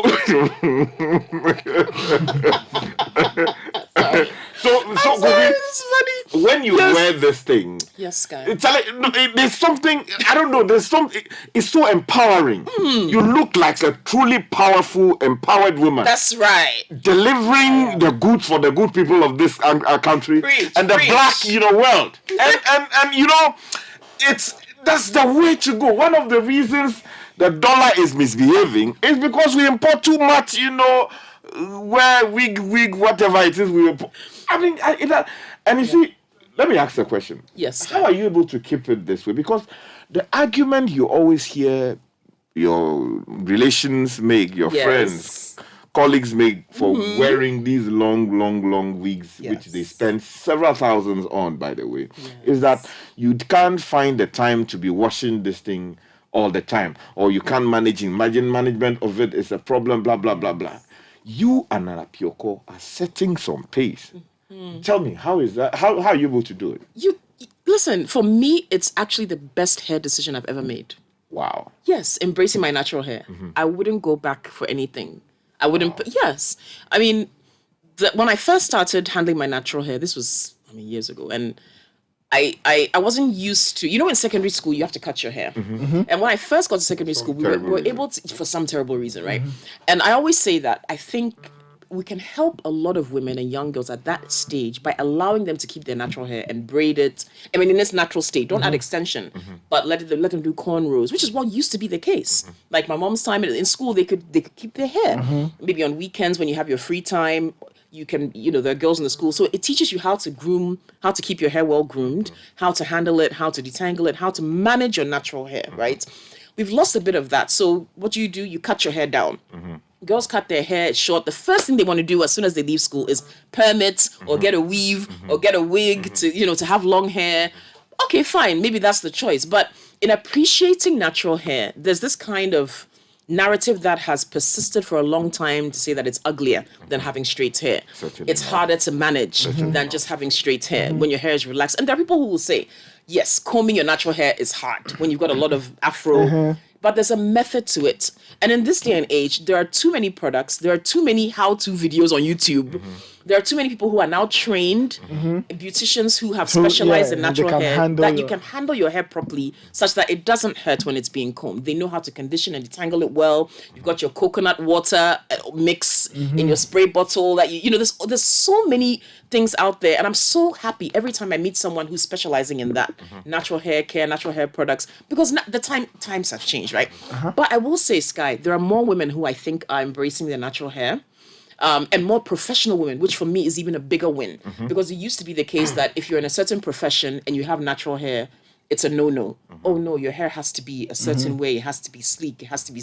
And there are women who will tell you that they're uncomfortable with their natural hair because it's not smooth. It's frizzy. But I'm like, yeah, but that's our texture. Our texture is frizzy. Our hair is it's not supposed to be smooth and straight. It's supposed to be frizzy. It has character. It has body. I love it. Now with locks in particular, that's another step. So you've got natural hair that's like the afro. Then you've got what I have. My hair is locked, right? There's a whole lot of connotations with having locks that people have reservations. And I mean, even some people even aspire certain religious things to it. Me, I like it. It's a great hair decision for me. But for locking your hair, I say, again, it's the best hair decision I ever made because it's so easy. I get up and go. Now it's styled, right? I've got the corner to the side. Done something for one side. For one side, and one side and the other. You can wear it loose. You can wear it in a bun. The things I do with my locks, people say, so you can do all this. I'm like, yes, you can do all this. You can style it. You can, and best of all, your hair is done every day. Like it's already locked. What you do for maintenance is every 6 weeks to 2 months is when I go for what we call interlocking or retightening. Every 6 weeks. 6 weeks to 2 months. 6 weeks. That's a long. That's a long. Yeah, that's a long time. So you go. But again, I know how to keep my hair. So you just go in because your roots will grow. You see, it's locked, but you get some new growth underneath. So they have to go in and use a method to now lock that part as well. Okay. So it's either interlocking, which is what they do with a tool, or palm rolling, which is where they just roll it with their hand to match the rest of the strand. And that's how you maintain it. You need someone who knows what they're doing to maintain your locks. Otherwise, they can spoil your hair. Wow. Yes. Wow. So you need someone to start the locks properly for you and to maintain them well for you and to teach you how to maintain it at home, which is, again, it's very simple. I wash my locks at home. Wow. So if I'm going to the salon, it's just for the retightening parts. But you can wash, every week I can wash my hair. It's so simple, guys. So all the claims that it is expensive than wearing wig, it is time wasting. Okay, I because I don't wear weaves and wigs, I don't know cost-wise the comparison. Okay. That one I can't speak on. Because I've heard people say that, it's so expensive. I'm like, is it? I don't know for sure. But I know there are some wigs that, like you said, cost thousands. And I don't think I've ever spent thousands on my hair for any reason. Some of the wigs, if they tell you the price, you're shocked. Thousands and thousands Listen, I have to admit, I'm very clueless when it comes to wigs. It's almost embarrassing. I remember I had to buy a wig for a show that I do, and they said, they want the character to wear a wig. And I said, but can't I just have my natural hair? And he's like, no. So I had to go out and get a wig. And when I got to the shop, the guys were laughing at me. It was two men who were, own the shop. And They were like, okay, so do you want something closure or something? And I was like, listen, I don't know what it. All I know is this picture is what I need. So they took me through and they put one on my head and there was like some lace in the front. They had to cut it. Oh, so you know that? I've seen a few. I love that. I mean, I think I probably wore it for like maybe 4 episodes. Then they were like, oh, you know what? Your natural hair is actually nice. So just keep it. You know, so I don't know. Anyway, I admire people who wear it every day though, because it's hot. I don't have. It's hot. And you see, the most annoying thing is when you see the air is blowing like that. You know when you are seated by a Caucasian woman and the air is blowing and the hair is, so you would use their fingers to. What? There's nothing that annoys me in this world, both. Than somebody wearing a black woman wearing Caucasian hair, and the wind is blowing, or Brazilian hair, whatever it is, or Chinese hair, or Indian hair, and wind is blowing, and then she's using her finger like that, to move the hair backwards, and then on top of that, 5 minutes later, then she's hitting the head. Charlie, people will vex you. Look, I know people who will be very upset. We need to change the culture. People will be very upset with you. No, you see, people have dressing freedom. They can dress the way they want. Absolutely. But you see, absolutely. We need to build a new generation of people who are willing and ready to embrace their Africanness in all its aspects. This idea, hitting the head.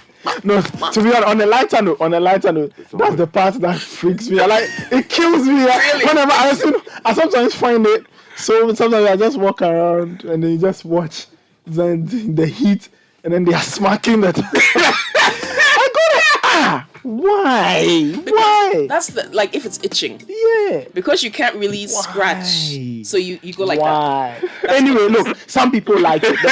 Like I say, freedom of whatever. Some people like it. I was in Trotro one day, and the lady sitting in front of me, the thing on her head was like a shrub. Okay. And it was like all over the place.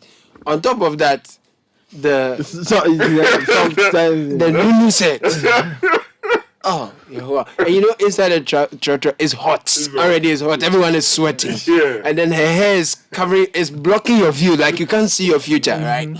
And on top of that, it's emanating something. You understand? Yeah, some vibes in there. Something not nice. No, Charlie. Look, listen. I mean, this hair debate. I know that I got it. There are some people who take offense. No, I understand. You don't talk about my hair, I will talk about yours. No problem. If you talk about my natural hair, then I'll come for you. But Charlie, everyone should have the right to do what they want to do their hair. But I will always push natural hair. I will always push natural hair. Freedom of hair. Oh no, yeah. I'm not going to do it. We should natural you want to do it. Okay, let's encourage me. I don't have that. It is also part of if you Google how much we spend. That's true. As a country, we do spend 14 seconds. You'll be scandalized. No, but we should encourage. Some is nice too, though. Some taking very good care of their I own. don't believe that. And then when they're taking pictures and the air is blowing, it is. No. You see, let the Caucasians be Caucasian. Then we will do the Davi and the natural. I think a lot more women are embracing their natural. To be honest, that's good. That's what I want. In all lengths and forms, short hair, because I've met. I know, like I have some friends of mine. I meet them. So there was this particular friend I met her months ago. The last time let's go back a few years. When I met her, she had long weaves. The next time I met her, cut everything. She was. I go like, why? She says, listen, what's all this? Stress. Money. So she's gone for a nice haircut. She styled it nicely. She's colored it. It's just this works for me, and I'm happy with it. And that's fine. It is. I think it's the easiest thing. Yeah, again, man. best hair decision I ever made. Yeah. Like I said, I don't have wig wahala in my house. So that's fine. Good. That's good. You know, Mrs. wears her hair. Gina always has the short, colored, nice aboy. Those things don't work. Simplicity, not you don't hear. I don't do that. Do you have a pen? Can I use your pen? Then use them to scratch inside it. It's not good. People go. Let's embrace that. No. You see, these are, we should encourage these things. But the point is that it is all about the African identity. Some people too like their hair. You know who would never take a picture with you if you have fake hair? Who? Hugh Masekela. I see. I don't know if you, Skype, Skype, I don't know if you remember this. You know when I did the album with him, he came here. He came and did an interview here. Yeah. And I can't remember who it was. It was someone in this office who had a wig. And we're taking pictures just out here in Annex. He refused. He said, unless she leaves the picture, he will not take the picture. Wow. He did not want, he said he will not take a picture with you if you have artificial hair. Wow. Yes. Natural. So, in fact, after we did the recording, I think I can't remember how my hair was styled. It was natural. But he came up to me and he said, is that your hair? I think I had it cornrowed. And I said, yeah, it's my hair. And he was like, he looked at it. Because my hair was locked before. Then I cut it, took it out. It was afro. So my first locks. He said, okay, is that your hair? I said, yeah. He said, okay. He actually looked at my hair. He was so particular about that. He couldn't stand fake hair. Yeah, I remember that. I wonder who I'm trying to remember who it was. And she was like, oh, she really wanted the picture. And he said, no, I will not take a picture with you because of your hair. And he stuck to it. Yeah. All right, a few more birthday messages coming in. This one says, please wish my dear Dr. Na Amano Krobotre a belated birthday and congrats to her. She's giving birth to a beautiful daughter. That's coming from Samson Kome of the police hospital. Samson, how are you doing? Happy New Year to you. Jeche George from Achima Bompe says, kindly wish Sarah Ashite a happy birthday for me. This one says, wish my son Selassie Michelata a happy birthday. He's 6 today. Selassie, happy 6th birthday to you. Happy birthday.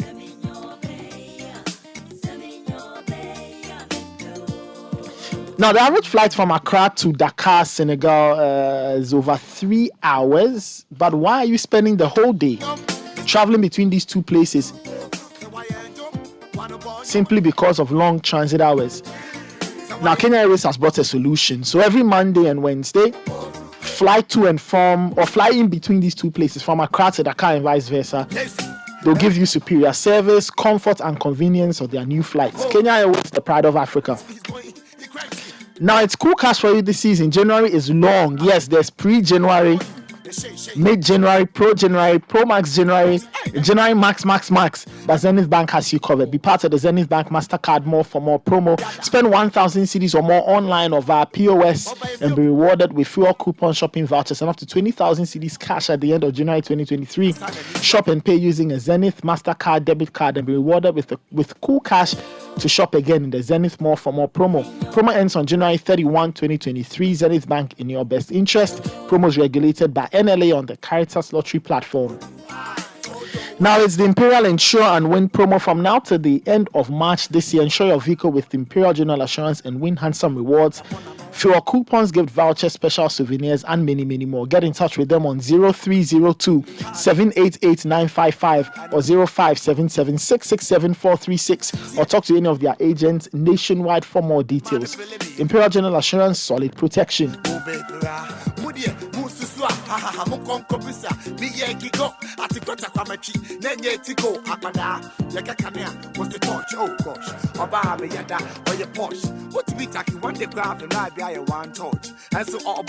Mr. B.O.P. One charge was your baby, not the Nako I was so to say, Yamwa, or Chia Emma, Wahala, Bema, or Shot of Fella, as a messy. Your king 905, Mr. B.O.P.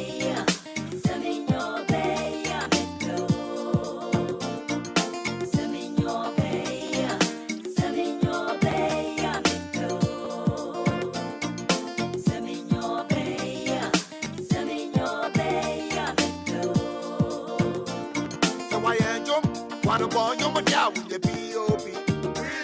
So why I jump? One of on your Mr. P.O.P. So why I jump? One of on your with the P.O.P. So why I jump? One of on your Mr. P.O.P. Because she brought the friend of mine, yes. Them are no patch up for the abbey. No, I Jesse.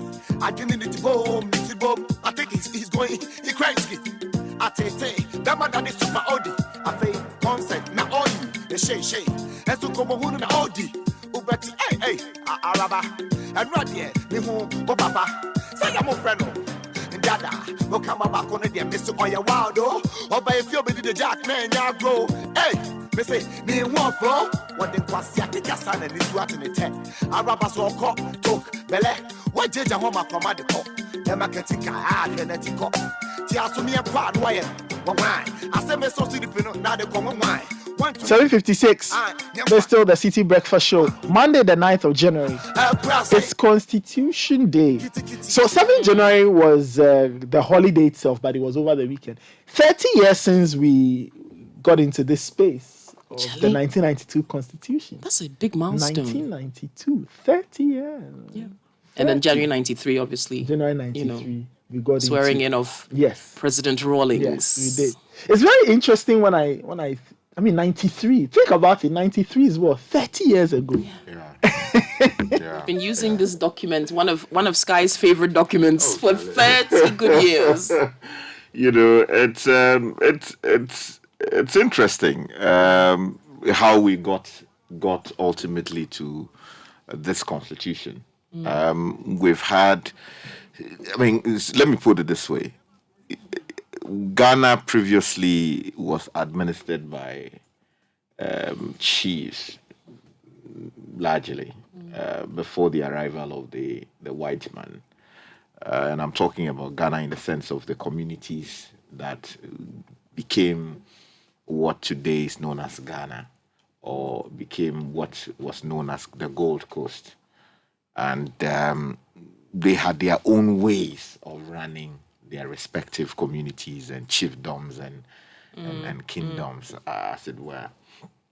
But the coming in of the white man meant that we had to see the death of how these chiefs traditionally ran our institutions, because the English legal system ultimately became the tool that was used to administer the country. And if you read the history books, you'll be told that the reason for subsuming our way of running or administering Ghana under the English system was something that started, first of all, because, I mean, coastal communities in the central region, the Fanti areas, were constantly under attack from, indigenous from far inland, so especially the Ashanti Kingdom. So they wanted access to the sea so that they could trade directly with Europeans coming in and all of that. And they were constantly fighting or at war with these Fanti communities. And they were also, the Asantis were expanding their territory, their kingdom and all of that. So out of fear that these things might ultimately obliterate them, they decided to go into this arrangement with the whites who had promised to protect them.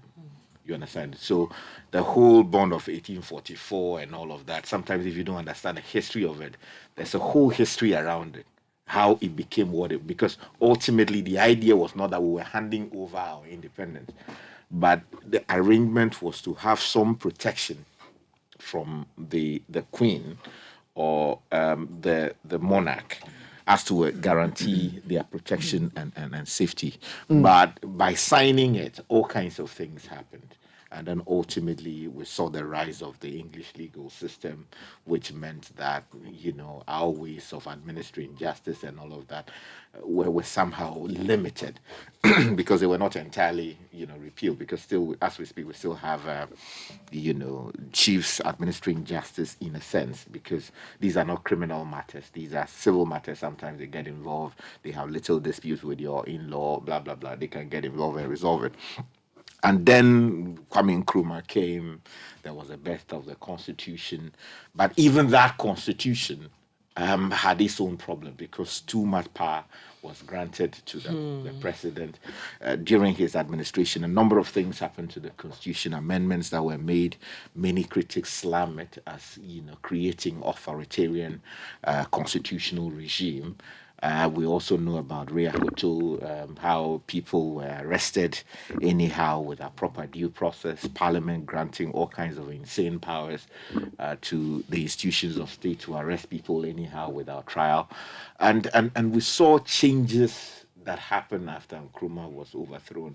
As to the basis for the overthrow is an entirely different matter, but I'm just limiting myself to the issues of the constitution. And then there were changes after, a new constitution came into force. But then again, we said that there were problems with that. It was overthrown. And then a new constitution came with Dr. Hilary Mann, in charge, and Rawlings helped to bring that into force. But then even that, there were problems with it. One of the problems being the fact that a budget taken to Parliament was overthrown. I don't really see that as a major point as to why we didn't like that constitution. But ultimately, it was overthrown. And then we saw the rise of the Fourth Republic, which is the Rawlings-led one. Okay. Of course, 30 years of running this constitutional democracy is great because it's the greatest stability or the leading stability we've had since our birth as a democracy. But it has its own many challenges. And I believe that while it is keeping us going, we must stop often to ask ourselves whether there are not aspects of the Constitution that require changes as to make it fit for purpose, because the country has moved on from the regime that institutionalized this Constitution. 30 years is a whole generation. Yeah, that's right. So, some people say that, for the Americans, it took quite some time for them to intervene and try and tweak the Constitution. Okay. But we should ask ourselves whether there are no areas that we can look at and reform accordingly. Well, I know that under President Mills, we were talking about the constitutional review or reform. Maybe we'll get into that later. But it's 2 after 8. Coming up next is tech and social media trends. The holiday is brought to us by our friends at Cal Bank. You can get free access to our short code service, which is *771#. You can also use CalNet and the Cal Bank app when you reactivate your Cal Bank account between now and the end of the month. So it's very, very easy. You just go to any Cal Bank branch with your Ghana card and reactivate. Cal Bank, forward together. And it's also brought to us by Vodafone. Now, the One Ghana promo is here. With just 1 Ghana CD, you can have 20 minutes of talk time to all other networks and 1 gigabyte of data. And this is for every day between 5 a.m. and 11:59 a.m. Wow. All you have to do is dial *530# to subscribe and enjoy longer conversations and browsing. Remember, this is between 5 a.m. and 11:59 a.m. every day. Vodafone, further together. It's also... All right, Caleb Kuda is here. He's got got a segment for us this morning. Yes, Nathan, on tech and social media this morning, a lot is happening on Twitter. Tell me. Ghanaians are talking. And there's a new milk in town. They say it's Milky Mill. And Milky Miku. Yeah, Milky Miku. The talk on social media this morning is about McMill, American rapper.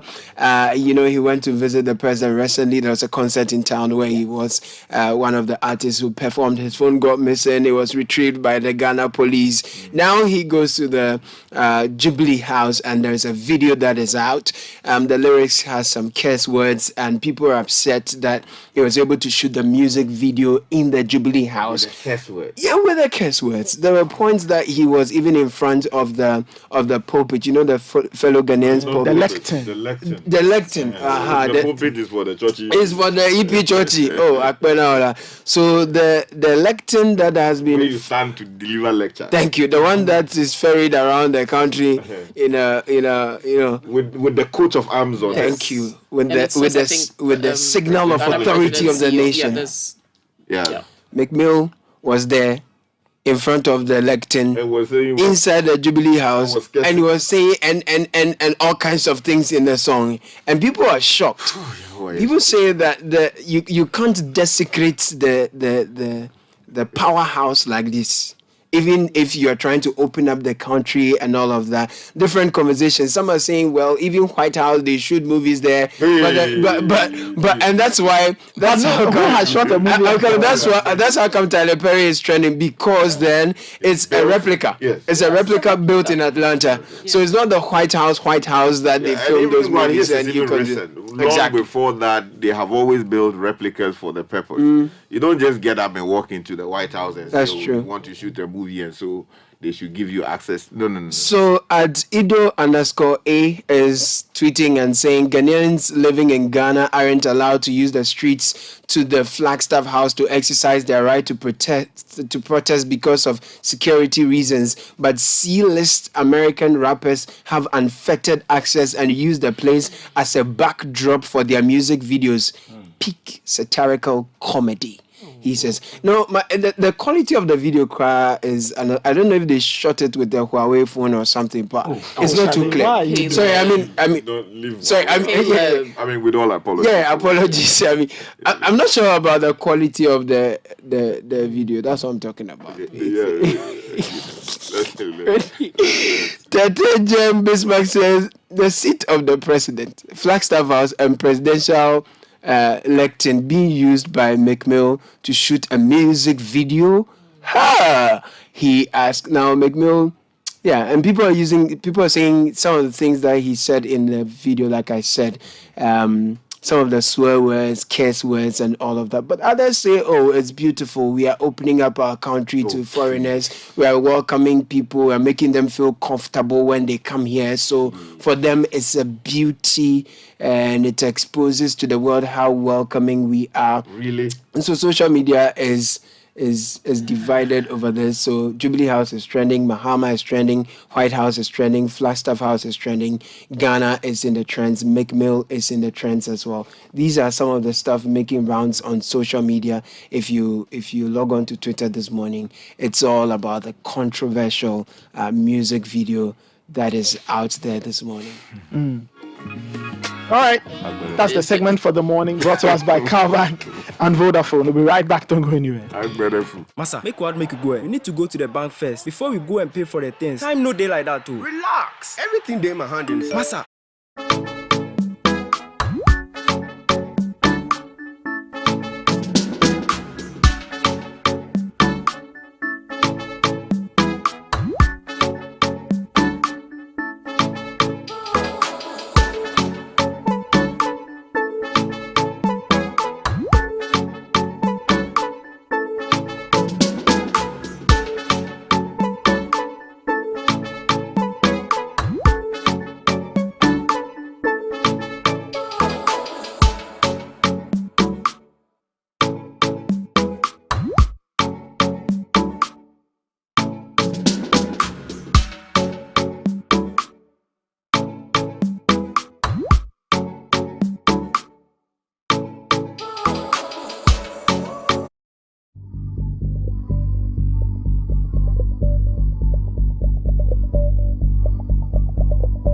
I think Galamsey is a mental problem. It's a mental problem. It's a mindset problem that you think you can steal today and still eat your cake tomorrow. I think that if you could go to the next slide, that we have to appreciate to fix and restore is always more expensive than to spoil. Spoiling takes an instant. Those of you who are in married or relationships, you slap your spouse. I'm not recommending this. It takes a second to do that action, but I'm telling you, pay for it for the rest of your life. So it is better not to spoil it in the first place. My third point is that a full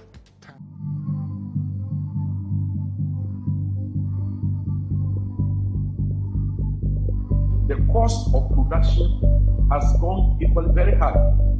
My colleague from Ghana Water Company is talking of costs, but I will just use products for us to understand. Last year, we were using 200 bags of aluminium sulfate a day. This year, we are using 300 bags of aluminium sulfate. That is something at the Galamsey size. What it means is that Ghanaians on our own cannot protect our water bodies. And that is what has translated into the illegal mining, those who are mining in the rivers, because they do not see the need to protect that resource. And so I think that the Galamsey, yes, but there are other activities that are destroying our water. And we must expand the protection into all our water bodies. And that's why we have to call for the strengthening and resourcing of the Water Resource Commission. because they are supposed to protect the water bodies for us. But I don't think they are resourced enough.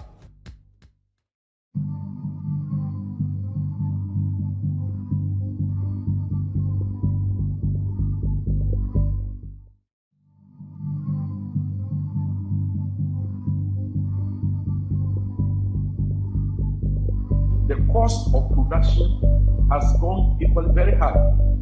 My colleague from Ghana Water Company is talking of costs, but I will just use products for us to understand. Last year, we were using 200 bags of aluminum sulfate a day. This year, we are using 300 bags of aluminum sulfate.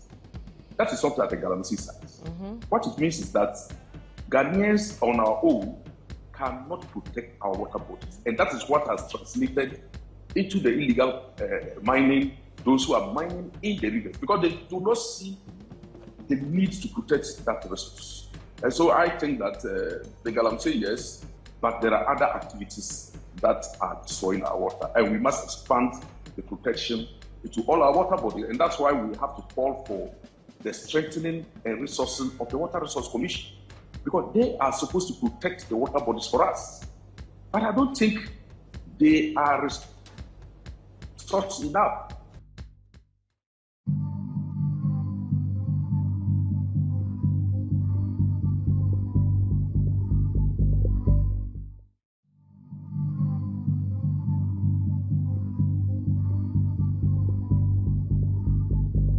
The cost of production has gone equally very high.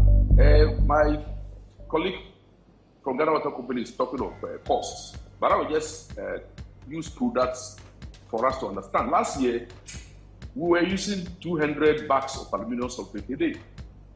This year, we are using 300 bags of aluminum sulfate. That is something at the Galamsey site. What it means is that Ghanaians on our own cannot protect our water bodies. And that is what has translated into the illegal mining, those who are mining in the rivers, because they do not see the need to protect that resource. And so I think that the Galamsey, yes, but there are other activities that are destroying our water. And we must expand the protection into all our water bodies. And that's why we have to call for the strengthening and resourcing of the Water Resource Commission, because they are supposed to protect the water bodies for us. But I don't think they are resourced enough.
Whether or not the presidency is aware of, whether it was aware that it was shot there, whatever. We are yet to hear anything from the government. But you can send in your thoughts and comments on 0549 986 996. Have you seen the video? What do you make of it? I think that should not have happened. I don't know where it happens anywhere in the world that somebody gets access to the presidency or the seat of government, no matter the country it is, to go and shoot a music video. I don't know where it happened. I don't know where it has happened. I don't know where it will happen. So maybe that's a conversation we can get into.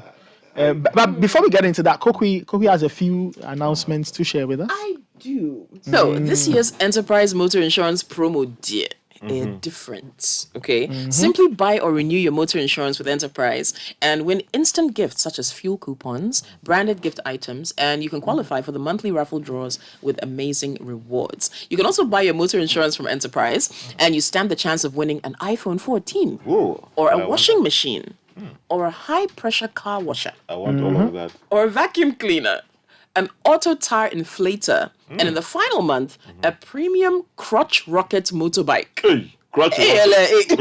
Which crotch rocket motorbike? Okay. So, you can call your insurance broker or agent or visit any Enterprise branch for your motor insurance, get free fuel coupons, and be the possible winner of these amazing rewards at our monthly raffle draws from January to June. This promo is regulated by the National Lottery Authority on the Caritas Lottery platform. Enterprise, your advantage. Charlie, Paul and Ray, Charlie, I fordo my insurance, so please make sure I win the thing so that I can promote. I have to renew my insurance. You want them to do Kululu for you to win. How did I mention Kululu? You said they should make sure you win. Yeah, they should make sure doesn't mean they should do Kululu. How do they make sure you win? All legally available means to ensure that Charlie. Because the things they are mentioning, it's a level playing field. You can't, you have to compete like everyone else. I've not said they should do anything, but I'm saying. So they should make sure. Raymond, and Paul of Enterprise Insurance. Look, you know what to do. Look, let me tell you about Creamy Plus evaporated milk and why you should get some and take you back to the original creamy taste of evaporated milk. It is a great complement to your tea, your coffee, your Gary soakings, your mashed cake. Gives you a nice creamy taste. And it has all the essential vitamins in a milk with vegetable fat. So it's gentler on your stomach. Thank you. Yes, so for those of you who are lactose intolerant or, you have a hard time with milk, Creamy Plus will not worry you at all. Yeah. Creamy Plus is available in all Girl shops, Bachana Total, and other supermarkets in your neighborhood.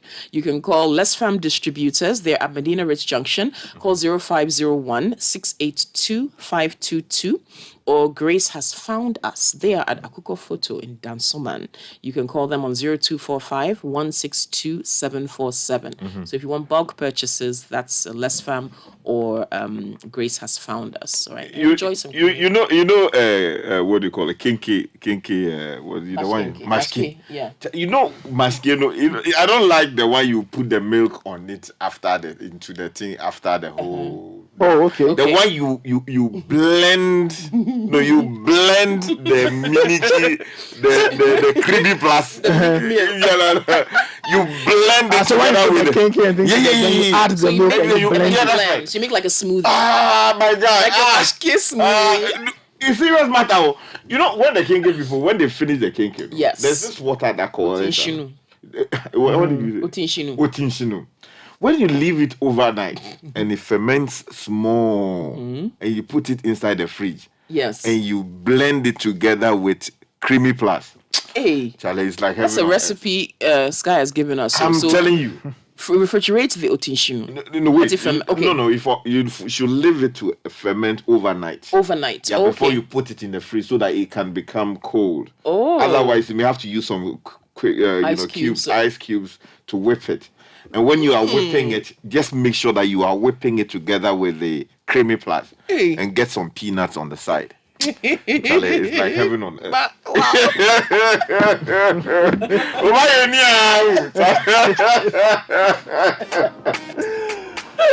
Oh my word, Charlie! Still listening to the Citi Breakfast Show, but guys, like I said, we'll get into some of the comments on here because some people are reacting. Yeah, but I just can't stop thinking about this McMill episode because I don't think it is right. You know, our colleague Godfrey had been talking about this access to the president and the fact that too many people were getting access to the president. It's not because we don't think the president should be a nice person. But listen, the presidency is a very respected thing. And I don't know anywhere in the world where that country's president has an open door to everybody. There are people the president must see. And there are people the president must not necessarily meet because, look, we know for various reasons. For various reasons. So for this to happen, you know, for a music video to pop up on social and for us to see the seat of government, you know, featuring prominently in that music video, the president's lectern, the coat of arms, inside images of, you know, the Jubilee House, drone shots of the Jubilee House, that is unacceptable. It is so not on, and it is very wrong. It is very, very, very wrong. This is the presidency we are talking about. I do wonder, you know, the whole place, as we know, is considered a security zone, right? Yes. And for one of the shots that we see in the video, which looks like a drone shot, right? You're not even supposed to be able to fly a drone in that area. The mechanisms in place that would even prevent the drone from being able to move, from what I understand, right? So it begs the question, well, then how was that, even that aspect of it, how was that able to happen? Because there would have to be some kind of disabling of equipment and people who are in charge of security of that area would have had to be informed as well to allow that drone to fly. Do you understand? So it's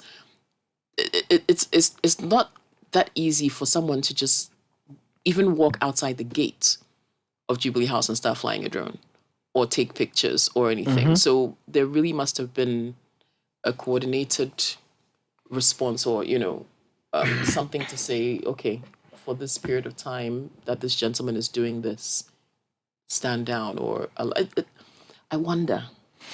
I'm very curious about that. And like I said, maybe there's a procedure we are not aware of that is open to other artists, perhaps, who want to film or shoot something at the seat of the presidency. But maybe we can find out. Today's a holiday, so I'm sure, you know, the people who probably could answer some of these questions are probably not available. But it would be good if someone could explain if there is some kind of procedure that allows this kind of thing to happen, and is it public? You know, is the presidency that accessible to artists who want to film there?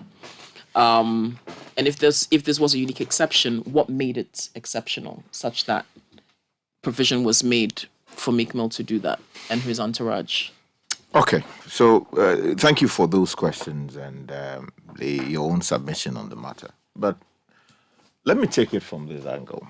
First of all, it is the case that since this government came to power, one of the things that it has done so brilliantly is to invite, or was to invite, but that policy is still very much in force, Ghanaians in the diaspora, Africans in the diaspora. In other words, people with Ghanaian heritage by reason of slavery, or African heritage by reason of the same, or people who on their own migrated to the West in search of greener pastures and have established themselves in these economies. And the view is that they can play a huge part in the effort to liberate Ghana, to liberate Africa economically. So we saw the return, Year of Return, the Year of Beyond the Return Return. events. And to be very frank, that policy decision has always is beginning to bear fantastic fruit. Definitely. I think it's a fantastic. It was a fantastic brilliant. Brilliant. It's 100%. 100%. we saw African Americans being granted Ghanaian citizenship. Yes. Some have come back and they're investing in many sectors of the economy. Yeah. And these things are engaging Ghanaians. People are getting employment. Our economy is feeling at least a bite of some of these investments. So the policy behind the idea of investing in this whole business of bringing people from the diaspora to come and help us, they are marketing Ghana in the process. When you hear that, Chappelle was in Ghana recently. What do you call it? A comedy. The Black Star Line. Exactly. Festival. These things are putting And Ghana. he also met the president. Exactly. These things are putting Ghana on the map. So when you look at the thinking behind it, it is brilliant.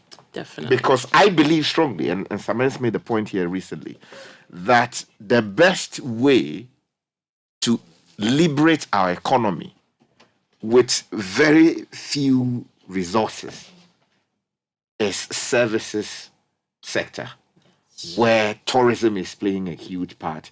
People are tracing their roots back to Ghana. We saw this guy, Samuel Jackson, in Ghana, sometime last year, if my memory serves me correctly. A number of big stars. I mean, you should not be surprised tomorrow you'll be walking in the streets and you find, Tyler Perry, perhaps, having a good time, or he's gone to Cape Coast. That's what we want to see. So it's great. There's Steve no Harvey two ways. was here, as we know. Exactly. Steve Harvey, yes. Yeah. Did some of his episodes from here. Brilliant, brilliant, brilliant. These things are putting Ghana on the map, and I love it. And to feel that people in the diaspora now see Ghana as where to come and spend their holiday. They want to go to the beaches and have a good time. They are bringing money with them. Definitely. Yeah. They are spending their money here, and that is encouraging a lot more people to come. However, the fact that we have an official policy that encourages the black community or the African diaspora to come back and help our economy grow, help market Ghana, does not and should not mean that anything goes. First of all, this gentleman, we are told, was convicted for some offenses. For instance, male pleads guilty to misdemeanor gun charge and 12-year legal case. That's one of the things that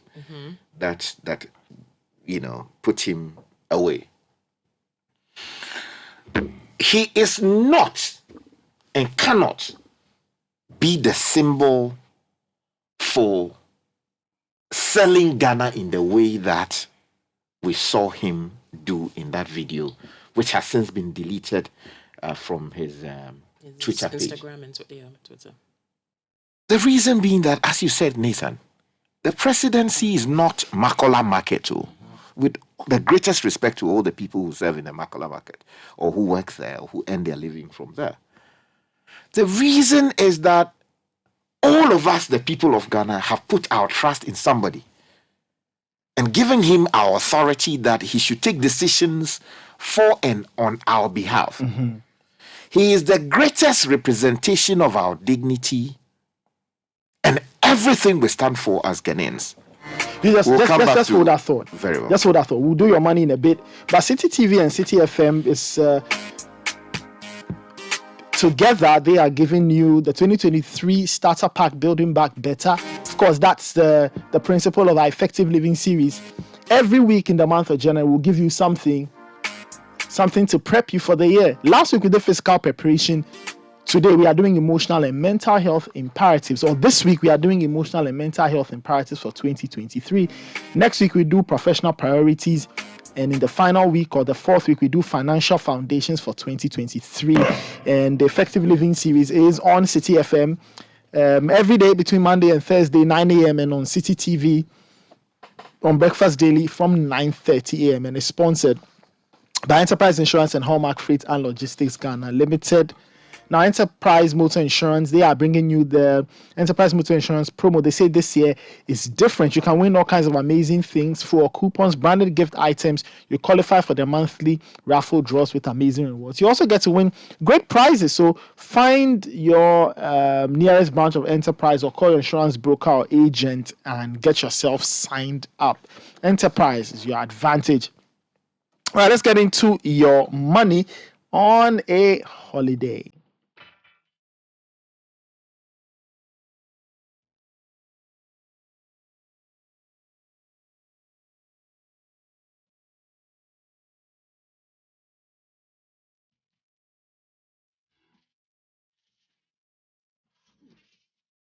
All right, so your money is brought to us by friends at CBG. Yes, CBG. We stand with you. Domestic tourism is all I can say. It's a holiday. You know, we all have a day off. Go out and spend some money to support the services sector, to support the tourism sector. You know, visit a restaurant, visit a tourist site maybe in your area, and let's put a bit of money into the economy that way. I know there are still some people here visiting from other countries. That's great, but we're here. We live here. It's our country. Let's be the reason that even whether there are foreign visitors or not, that sector keeps ticking. We are the ones who have to drive it, make it attractive for others to see and say, oh, you know what? I want to go there. I like what I see. In fact, I mean, the National Museum, I know that they often work on holidays and also on weekends. You might want to put your kids in the back of your vehicle and then drive them there, spend a city or two to see some of the things there representing our history long before Ghana became Ghana. And I believe that they would have gone back home learning a thing or two about who they are and their identity and all of that. All right. So that was your money. Brought to you by CBG. CBG, we stand with you. Bank the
Welcome back. This is still the Citi Breakfast Show. Remember, at 9 a.m., we'll be giving you the start of week 2 of our Effective Living series. Week 2 looks more at the emotional and psychological preparation for the year.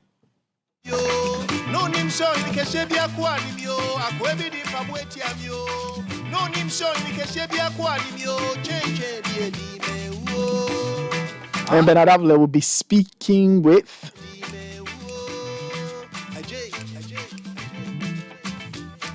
Dr. Yao Pebi.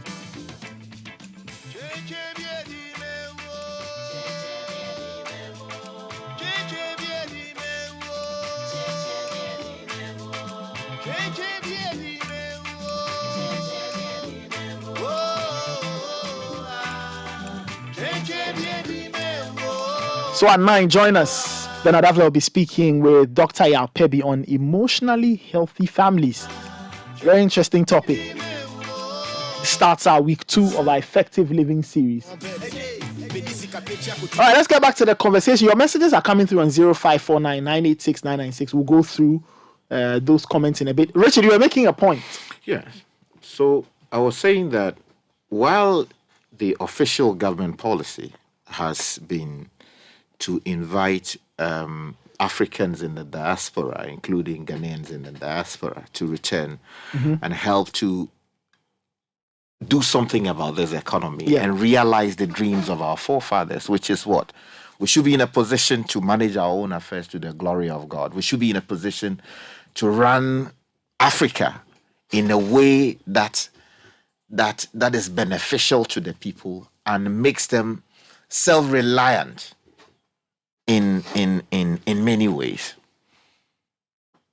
The way to do it is not what we have seen consistently with the presidency and how that institution is being used for purposes like this. First of all, what did the president say? The president, in his voice, said that, well, the daughter, Jankoma, insisted that Meek Mill, or whatever the name, what's the name? Meek Mill. Yes, yeah. Meek Mill, because I until this thing happened, I didn't even know the guy. Meek Mill insisted that he should come and greet the father, who is our president. And he thought that, so the access was granted.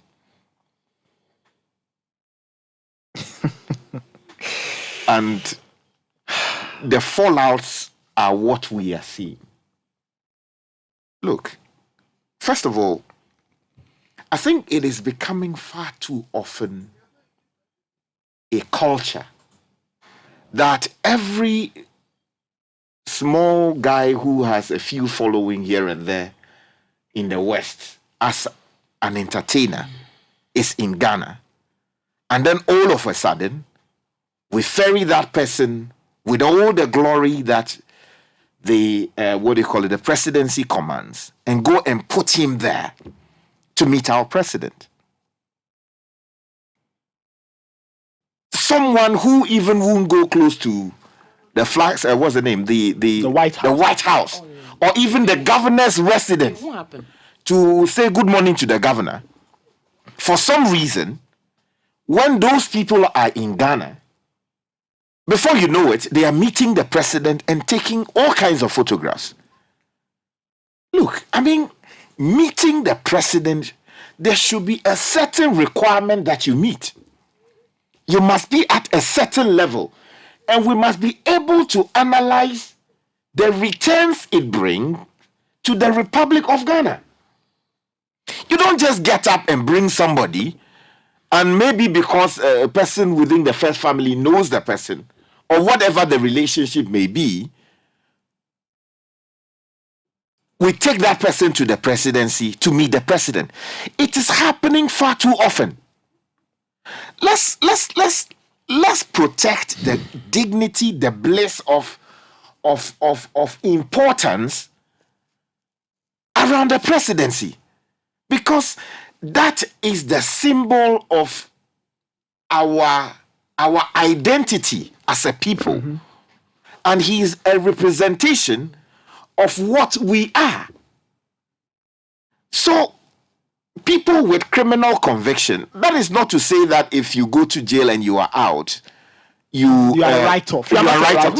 No. People go, they reform and all of that. But this guy went to jail over drug and gun-related matters. Of course, there have been times that they questioned the credibility of one of the prosecution, witnesses and all of that. But the fact is that record stays. And a person with gun-related, matters should not be seen around our presidency with all manner of boys around him, with videos being taken left, right, and center, which videos have made it online. The institution and the security architecture waited until this matter goes public before we are now seeing that he has since deleted the video from his social media page. The people still have the videos. So the videos still exist. Yes. The videos. So the point I'm making is, who are the people in charge of, ensuring that the integrity of the president stays intact? Ensuring that the security of the president is protected at all times, because anything could have happened because we are seeing the edited videos. We are seeing the edited videos. We are not seeing all the full length of videos, production, things that they do. They normally do when they go. That takes me into this one. The point when you are doing a music video, you need to play the music in the background. Yes, for the person to exactly. So you sync your lips. Yes. With what is playing, so that it will not be off when they are doing the editing. Yes. Right. So someone is telling us that at the presidency, the day that this gentleman went to the music was being played. They were playing these songs with all the explicit lyrics in there, and the security in the president, they were watching. Perhaps ministers who may be visiting were watching, DCs who may be visiting, other officials who may be visiting were watching, and this guy saying all kinds of this. How do I even call it? Unprintable words that he was using, and then we were watching and dancing to it. Look. How do you know they were dancing, Sky? Oh, they may well be. They may well be, because, look, like I said, the presidency is a very serious institution. And we should not debase it to the point that it becomes so accessible that every Tom, Dick, and Harry, thinking that he wants a photo op with the president, should be able to go through. Because when I am going to the presidency for an official function, they take away your phone. I'm a citizen of the Republic. They take away your phone. There are colleagues who will tell you that when they are going to the presidency or they are there to perform official functions, which is what? Do interviews and all of that, you are restricted as to how you pan your camera. Because there are things they don't want you to pick. That is where the president works from. And he has a residency in there. Although, as we know, he doesn't often sleep there or whatever the case may be. And previous presidents also didn't sleep in that. Whatever it is. It is a security zone which should be protected at all times for the safety of the president and those around him. Because it costs a lot more money or a lot of money to replace a president. If you don't know, find out how much we spent trying to ensure that President Mills was buried. God bless his soul. So, when you take these things into consideration, you ask yourself, who are the people around the president doing him in? But he named someone, the daughter. Look, you have a minister responsible for tourism. There's a reason why you appointed him. You have a minister responsible for regional integration. That's the foreign affairs minister. That's the foreign affairs minister, yeah. These people are there at your pleasure, and they are exercising your authority because the Constitution says you are the man to do these things, but you have the power to delegate this. The power that you have to delegate that power so that subordinates around you or under you can perform some of these functions for you. So it is not every guy with a few following on social media or with some name recognition amongst a certain class of the youth who should be granted unfettered access, as it seems, to the presidency, to meet you, have conversations with you, take all manner of photographs with you, and hell of all hell, shoot a music video with all the unprintable words that were used. And to think that this gentleman will stand behind the lectern, and then also the insignia of the presidency behind it, with a coat of arms in there, is the highest form of disrespect there is to the institution of the presidency. And if the president didn't know about these subsequent events, and he has since become aware, I hope, perhaps informing why the video that he put out was deleted, then the people responsible must pay the ultimate price for it. Because look, the president may be failing in some areas as president in terms of the promise he made to us, delivering on them, having problems with many of these things. But the last thing we want is for him to reduce the image of the presidency to just any place that anybody at all can get up and go to. I have attended, high-profile events in both Washington, the UK, Canada, and these other places. They are presidential or monarchical offices. They are not for some choi people. I remember when we went to the Buckingham Palace, for instance. For you to get in, it's a whole matter. We went on a state visit as a journalist, accompanying. For you to get in, it's a whole matter. And to even go close to the banquet hall where the dinner was being held, it's an entirely different tema. Do you understand what I'm saying? And I am part of a government delegation, a media man who is there to cover. The restrictions that they impose, you have no idea. Come talk about going to Washington. In fact, you are going there so many hours before the scheduled event, because you have to go through a long list of security protocols before you even end up there. And then when you end up there, you wait. Do you understand what I'm saying?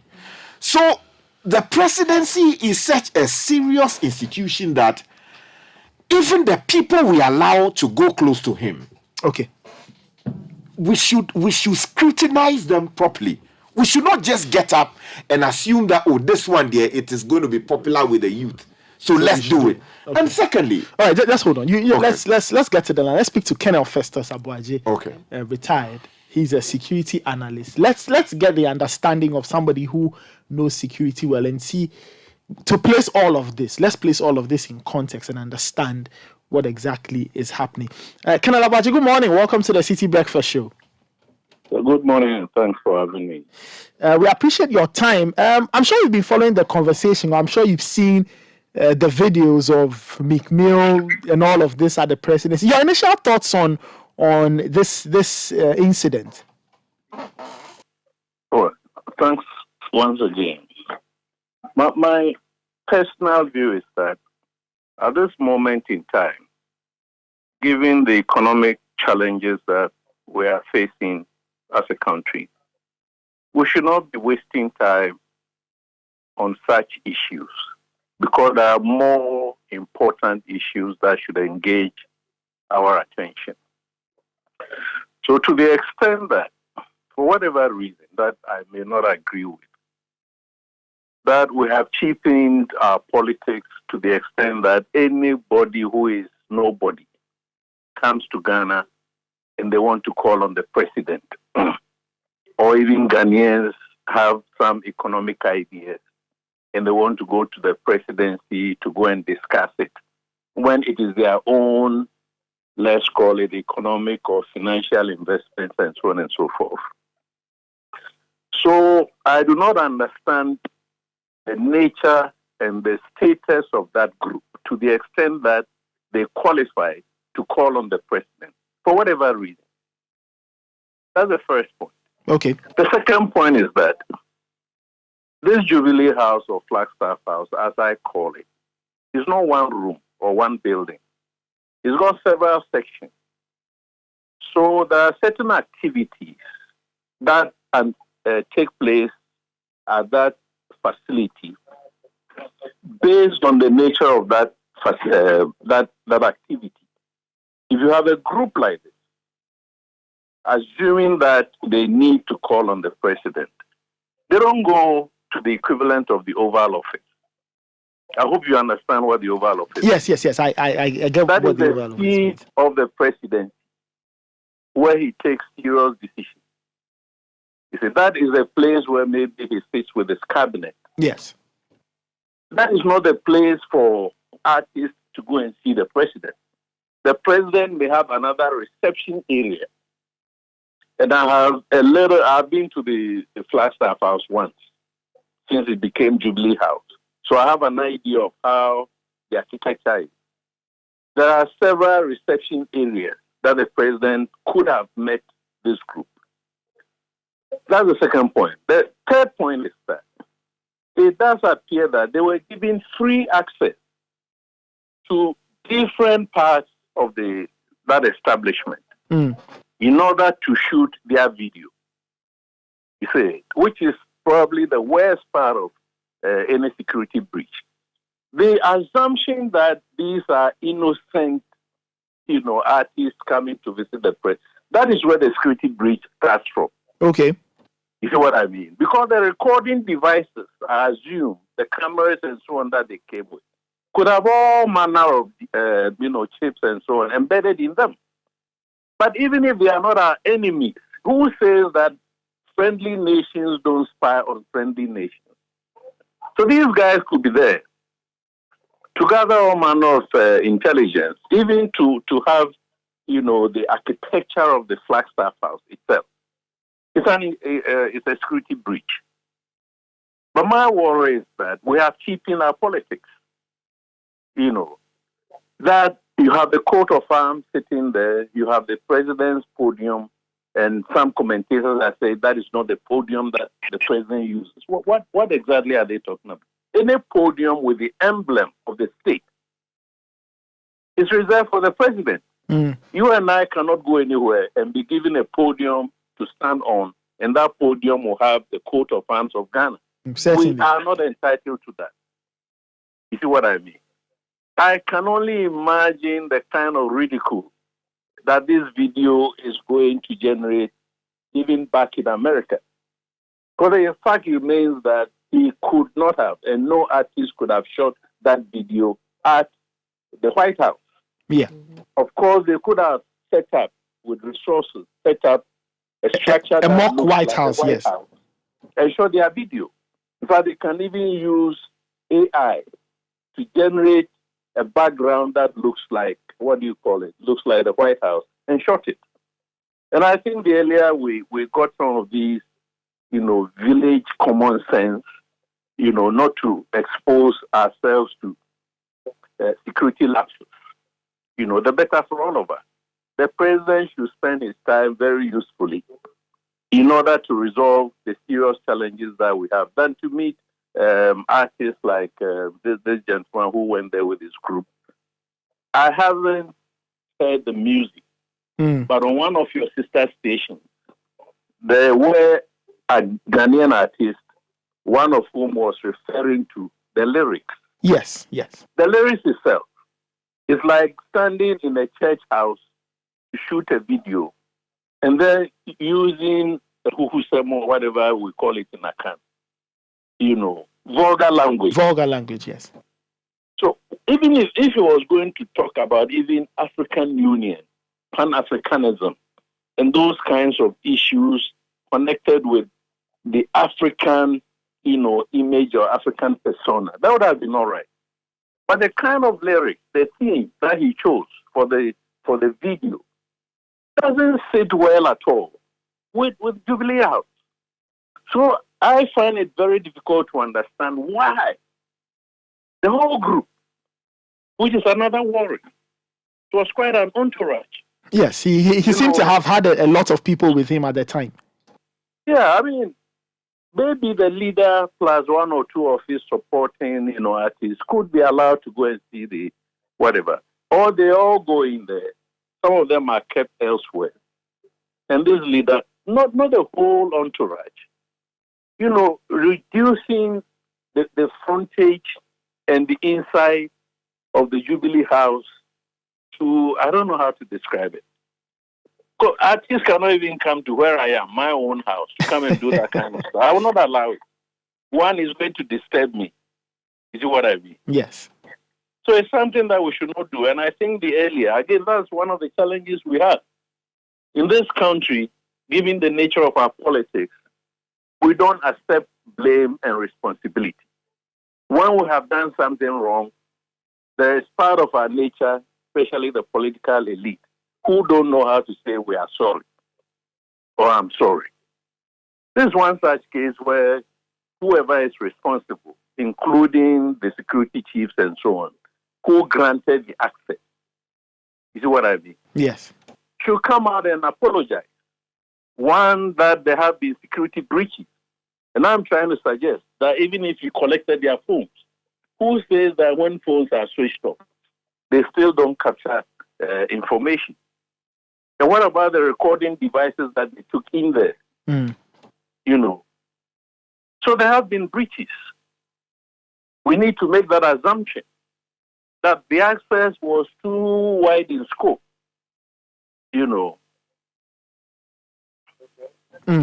Colonel, thank you so much. I think you've touched on all the points, and I think the biggest takeaway is that we slept on the job in terms of security. So going forward, the establishment will have to do better and issue an apology. Thank you so much. That was Colonel Festus Abuaji, retired. He's a security analyst, and he's giving us a very interesting perspective. So at the bottom line, there was a massive security breach. The people in charge of security slept on the job. They didn't. I think they must have taken things for granted, and they must have assumed that it's just a musician. Whatever it is, the presidency needs to be protected and kept away from all kinds of characters at all times. But they don't take things for granted on a daily basis.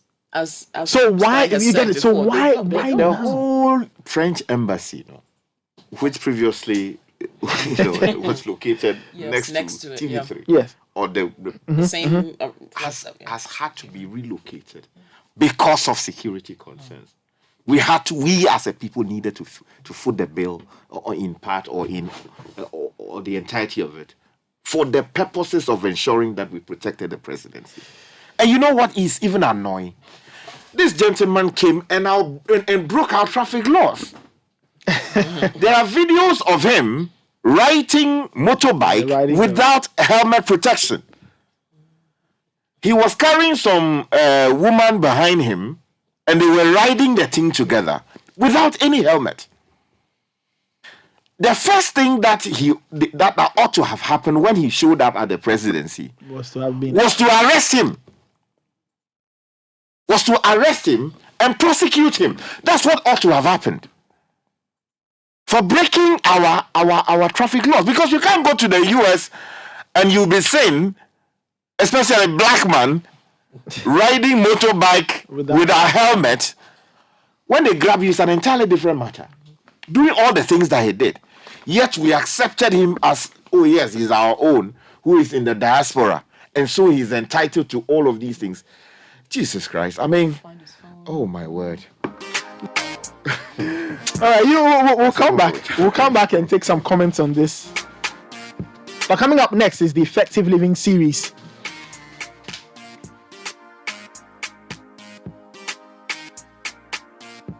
And it's probably brought to us by Enterprise Motor Insurance. Like I said earlier, week 2 looks at the emotional preparedness or emotional preparation for 2023, or emotional and mental health imperatives for 2023. And today, Then Adavla is speaking with Dr. Yao Pebi on emotionally healthy families. Emotionally healthy families. The Effective Living series is sponsored by Enterprise Insurance and Hallmark Freight and Logistics Ghana Limited. This is still the Citi Breakfast Show. We'll take a very quick break. When we come back, we get into day 1 of week 2 of our Effective Living series for 2023.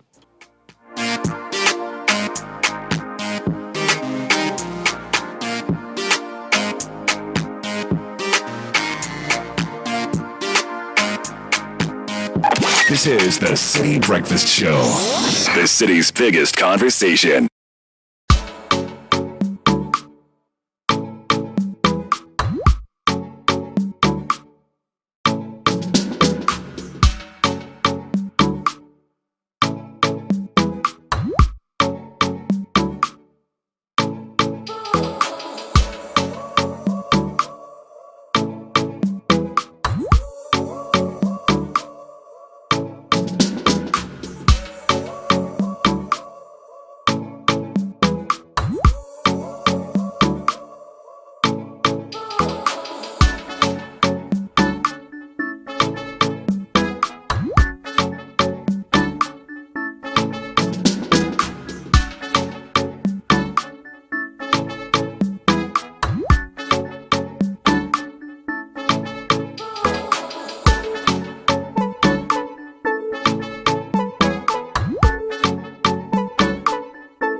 I think Galamsey is a mental problem. It's a mental problem. It's a mindset problem that you think you can steal today and still eat your cake tomorrow. I think that if you could go to the next slide, that we have to appreciate to fix and restore is always more expensive than to spoil. Spoiling takes an instant. Those of you who are in married or relationships, you slap your spouse. I'm not recommending this. It takes a second to do that action, but I'm telling you, pay for it for the rest of your life. Yes. So it is better not to spoil it in the first place. My third point is that a full-time problem like Galamsey cannot be solved by part-time responses.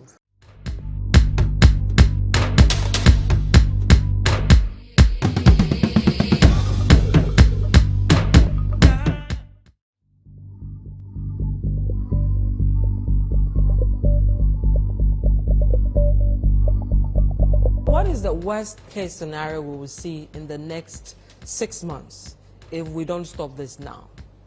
You've said 100% in some areas polluted, 60 some. Yeah. What's the worst case scenario with regards to our water security as a country in the next 6 months? The immediate one will be that probably we will not get treated water from that water company. They will have to shut down. The long term is that most of their equipments will be destroyed forever and they have to bring in, so it goes back to the investments. But apart from just us getting water to drink, agriculture is affected already. We are going to have food security issues, not just water security. Economic growth will suffer. We are already in a system where we are struggling to see how best we can come out of this. So it is a complete system.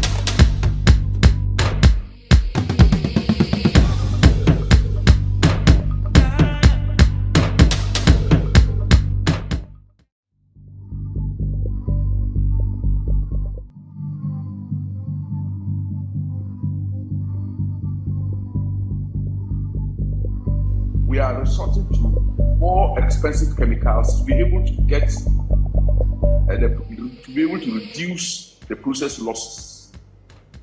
If you go to Odaso, if we were not using the polyelectrolyte, we might not have been able to even get up to 30% of the water to send to Obuasi.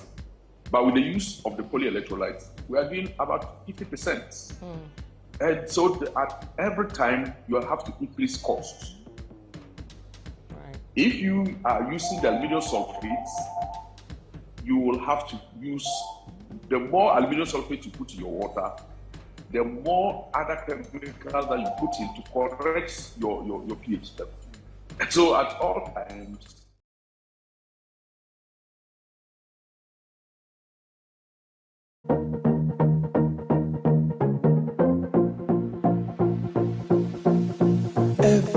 Welcome to week 2 of our Effective Living Series 2023. This week we are talking about emotional and mental health imperatives for the year 2023. We start off with a very interesting conversation between Bernard Avle and Dr. Yao Pebi on emotionally healthy families. This is the Effective Living Series on Citi 97.3 FM. And it's part of the starter pack for 2023. So enjoy this conversation between Bernard Avle and Dr. Yao Pebi.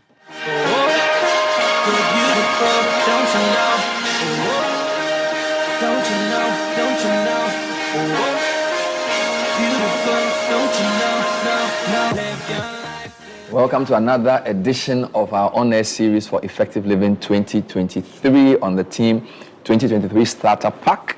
And this is our second week where we're focusing on emotional and mental health imperatives for the year. My name is Bernard Avle. Thank you so much for joining us on radio and television. This week we'll be focusing on various aspects of emotional and mental health. We've chosen to start today by looking at the emotionally healthy family. Emotionally healthy family. It's really a topic I stole, and I need to be honest. The topic was from a book I was given by my friend Isaac Jangma titled Emotionally Healthy Spirituality. And I felt, well, if spirituality can be emotionally healthy, clearly families need to be emotionally healthy as well. And one of the accredited trainers for this in Ghana is the global CEO of the Heart Group, a good friend of mine and of the station. Originally a medical doctor, but now a soul doctor. Dr. Yao Pebi, good to see you. Welcome. Thank you. It's good to be here. Is that a good description of you? Well, I say once a doctor, always a doctor. It's just that now I work on the software, not the hardware. Which is more important. Very interesting. It's great to have you. How are you doing? Doing well, by God's grace. Yes. You're into all kinds of things. I know leadership is one of your big areas. Yes. John Maxwell leadership. Now you're into emotionally healthy spirituality as well? Yes. Well, I would say that it's not something different. It's an addition. It's another tool in the toolbox, because increasingly we are realizing that the emotional state of a person ends up determining their success in one way or the other. In fact, Harvard Business Review says that what now a lot of people call emotional intelligence actually determines 80 to 90% of their success. Wow. 80 to 90% of their success, especially IQ being equal, comparatively, then what's really going to determine your success is emotional intelligence. So even in the leadership world, there's a whole field now called the psychodynamics of leadership, where because you're realizing people are trained in Harvard, Yale, whatever, and then they do something totally stupid. You're like, where did that come from? So it's become a big deal. So I'm really, really into emotions. I coined it emotionally healthy families. Yes. Families, what do you think? How important is family in this conversation? Well, you're asking the right guy, because I'm a family fanatic. I have 7 children. It's not an accident. But yes, family is absolutely essential. I usually say that there are these 6 or 7 C's. I say why family is important. Number one, I know most of Ghana is religious, so from the creator's perspective and the creation's perspective, God first created family. First made man and said, it's not good for man to be alone, and so created family. Then from the creator's own perspective, those of us who are Trinitarian believe God is Father, Son, Spirit. That's a family right there. At the center of the universe is a relationship. So family is so important. Then there's what I call the cellular perspective. Just like everything can be broken down to atoms, everything biological can be broken down to cells. The same way the whole of society can be broken down into family. That's the unit of society, the unit of. So family is key. Another perspective is what I call the cradle perspective. It's said that the hand that rocks the cradle rules the world. I mean, if our societies are in a mess, let's check what's happening at the family level. Because literally parents shape the world by how they shape their family. Sometimes I call something the COVID-19 perspective. Because guess what? When all important cells and everything, all important jobs shut down, where did we go? Back to lockdown. Home. Boom. Family. All of a sudden we realized, all of a sudden WHO was doing these adverts, huge adverts, all they were saying is, stay home, go home, The probably have done that many years ago. So family is absolutely necessary for all these reasons. And we know there are these main centers of influence of society, like the arts and entertainment, business, academia, religion, all of that. But at the end of the day, what affects all of them is family. Why emotion? It's a good question. Emotions are incredibly important. Why are they called emotion? They literally move us. Okay. They literally move us. We like to think we are rational beings, basically, but we're actually emotional beings. Okay. If you go out and ask why are you voting for A and not B, you'll be surprised some of the answers you will get. Oh, yes. Remember the days of General Rawlings? Like, hey, you remember fine, like, what about the policies? So we emotions move us, literally. The other reason why emotions are so important is without taking care of them and then be part of our total development, we are not full and fulfilled human beings. It's an incredible component of our beings. A lot of times we think about the intellect, we think about the physical, the social, the spiritual, and we leave out the emotional. We are not full without the emotional. The other thing is, even since I mentioned spiritual, people like Scazzero, who you've been reading, say that it's actually impossible to be spiritually mature while remaining emotionally immature. That's a big thing to say. That's a big statement. It's impossible to be spiritually mature without being emotionally mature. Yep, and I see it. Even pastors, even big men, something happens, they're like, oh, why is he shouting like this or whatever, So that's a big deal. Emotions are a big deal. In fact, if you remember the Jewish people and of course Christians as a derivative of that, the most important law is to love the Lord your God with all your heart. That even starts. Before, with all your mind, with all your soul, with all your strength. And this is the first commandment. So emotions are incredibly important. And like I mentioned earlier, the whole area of emotional intelligence has become a big thing, since Daniel Goleman made it popular in the 1990s. But IQ being equal, what would determine your success is your emotional intelligence. You've already explained the fact that emotions are part of the toolkit. Yes. Because I know you are into leadership development, you are into missions and a lot of things. But how did you get involved in emotional health as an area? Yes. You can be sure I didn't go looking for it because I always thought emotions are kind of softy, let's do it's not a hardcore issue. Let's focus on this metric and that vision and this and that.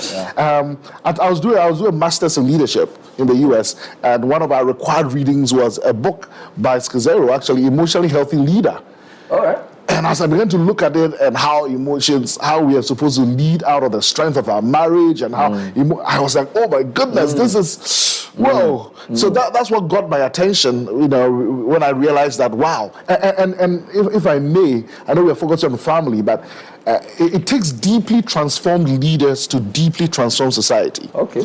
And a lot of times emotions are like what we see is the tip of the iceberg. The behavior of people and even the attitude, but underneath is a whole rock of emotions.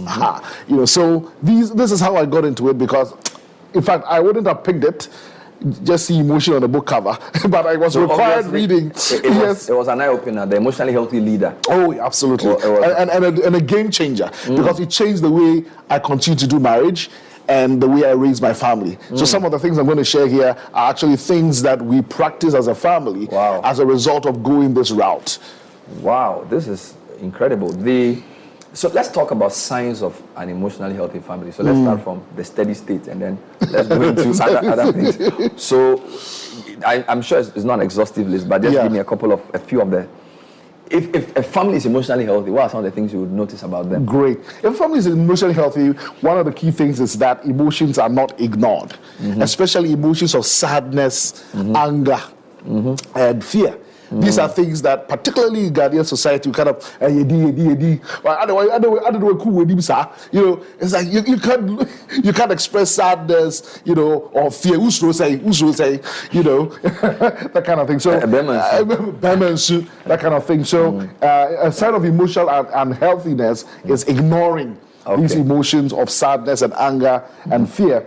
A sign of emotional unhealthiness would be, Schizo call it, dying to the wrong things. You know, there are things that God has given us to enjoy: family, friends, music, name it. And some people, everything's dead. It's like, you know, it's like, how dare you enjoy life? You know, it's supposed to be serious, it's supposed to be, you know, so living to the right things, not dying to the wrong things.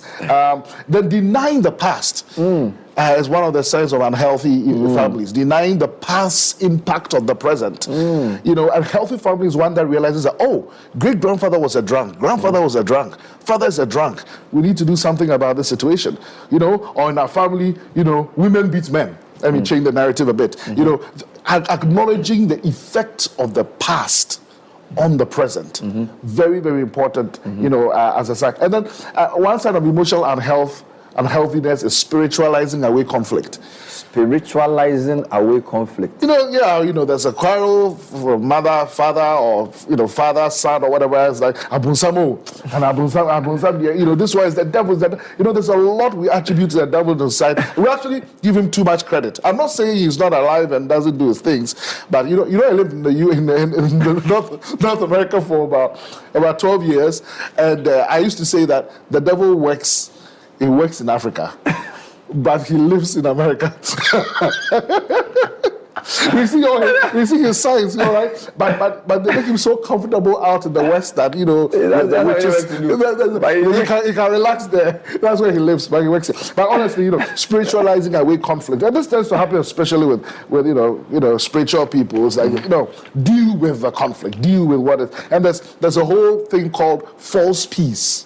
A lot of us settle for a false peace. You know, but let's talk about it. Let's bring it up. So, and then there's covering over brokenness and weakness and failure. And I think it's been made worse by the charismatic movement that does not have a theology for dealing with death, for dealing with grief, or dealing with loss. There's no theology for it. So you have a bishop who can have children. He doesn't know what to do with it. What's wrong with him? Has he sinned? You know, so these are certain signs of unhealth. You know, covering over brokenness. This is Effective Living series. Just to recap, we are talking to Dr. Alpebi, and he's on a roll. I hate to come in, but just to let you know, if you just tune in, we're talking about emotionally healthy families. This is day one of our week 2, and he's really set us off on a real exciting conversation. Family is critical, both for the creator and the created level, at the cellular level, the cradle level, and also even the COVID dimension. And EQ is now responsible for 80 to 90% of our success. He's also spoken quite eloquently about the role of emotions in success and the fact that an emotionally unhealthy family ignores certain emotions like sadness, anger, fear, and then dies to the wrong things. You know, I like the quote, "How dare you enjoy life?" Emotionally unhealthy families deny the past and its impact on the present. And then they also spiritualize conflict. And then they create a sense of false peace. And then they're covering over their weakness, other things like this. So maybe let's wrap up there, and then we jump into how to deal with some of these things. So I like where you're going with this.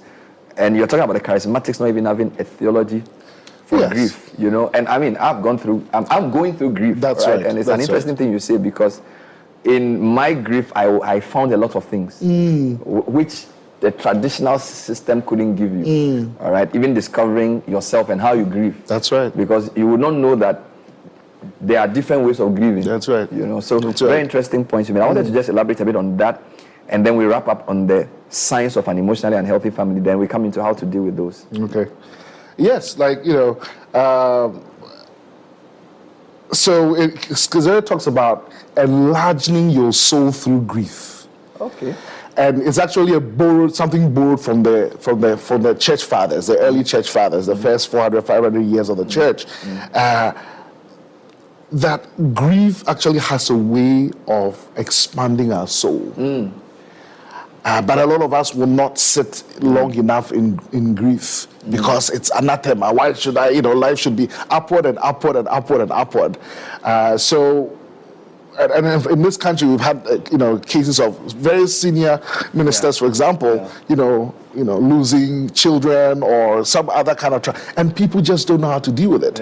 Even some of them, you could tell, not sure how to deal with it. So it's something we need to bring back and get a holistic view of scripture and theology, because God himself is a suffering God.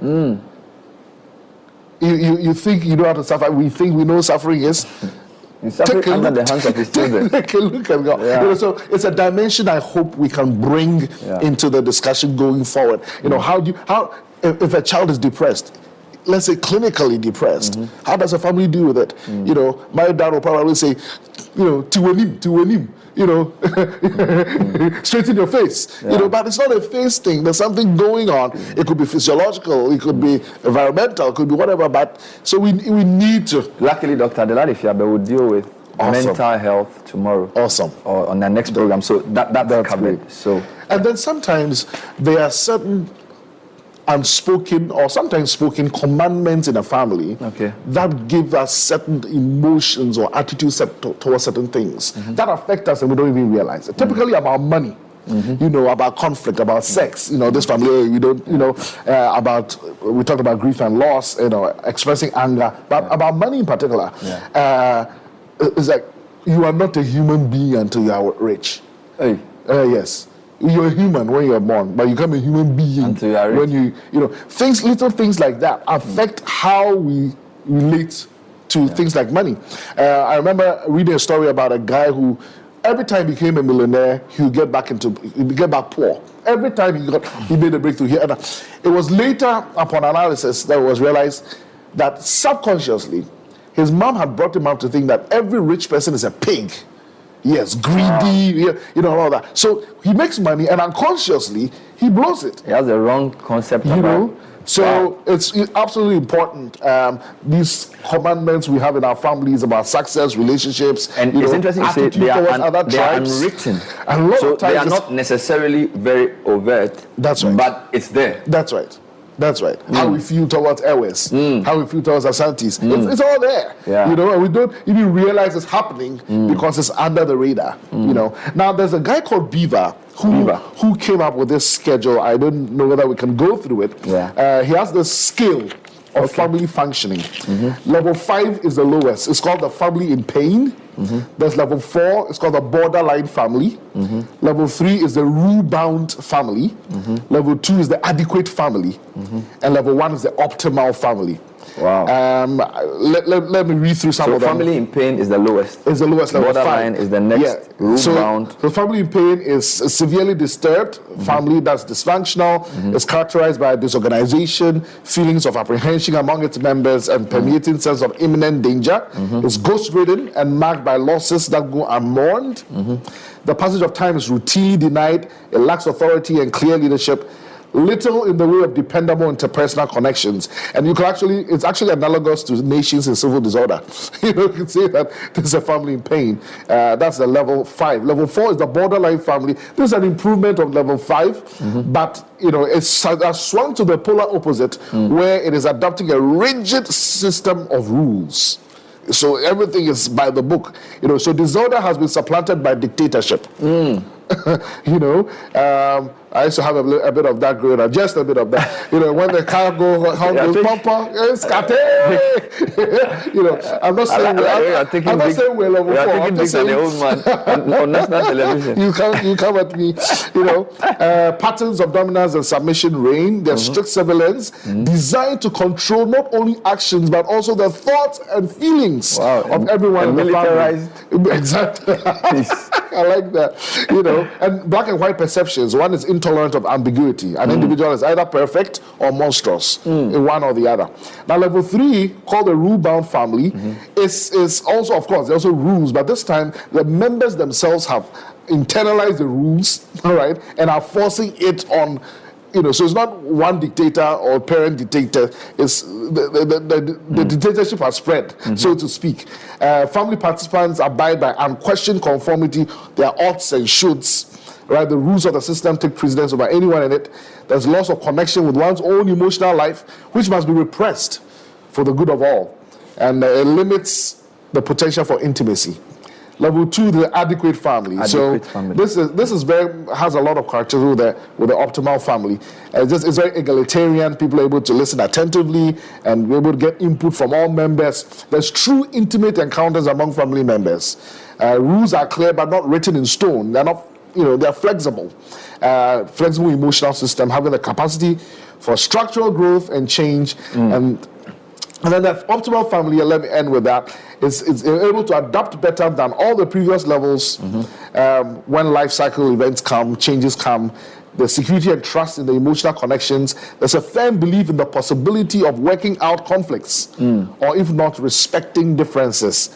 They accept both love and hate within themselves and others in the emotional system. A full range of feelings can be expressed and is even embraced. The individual differences are viewed as enriching. All right, and people experience genuine pleasure in one another's company.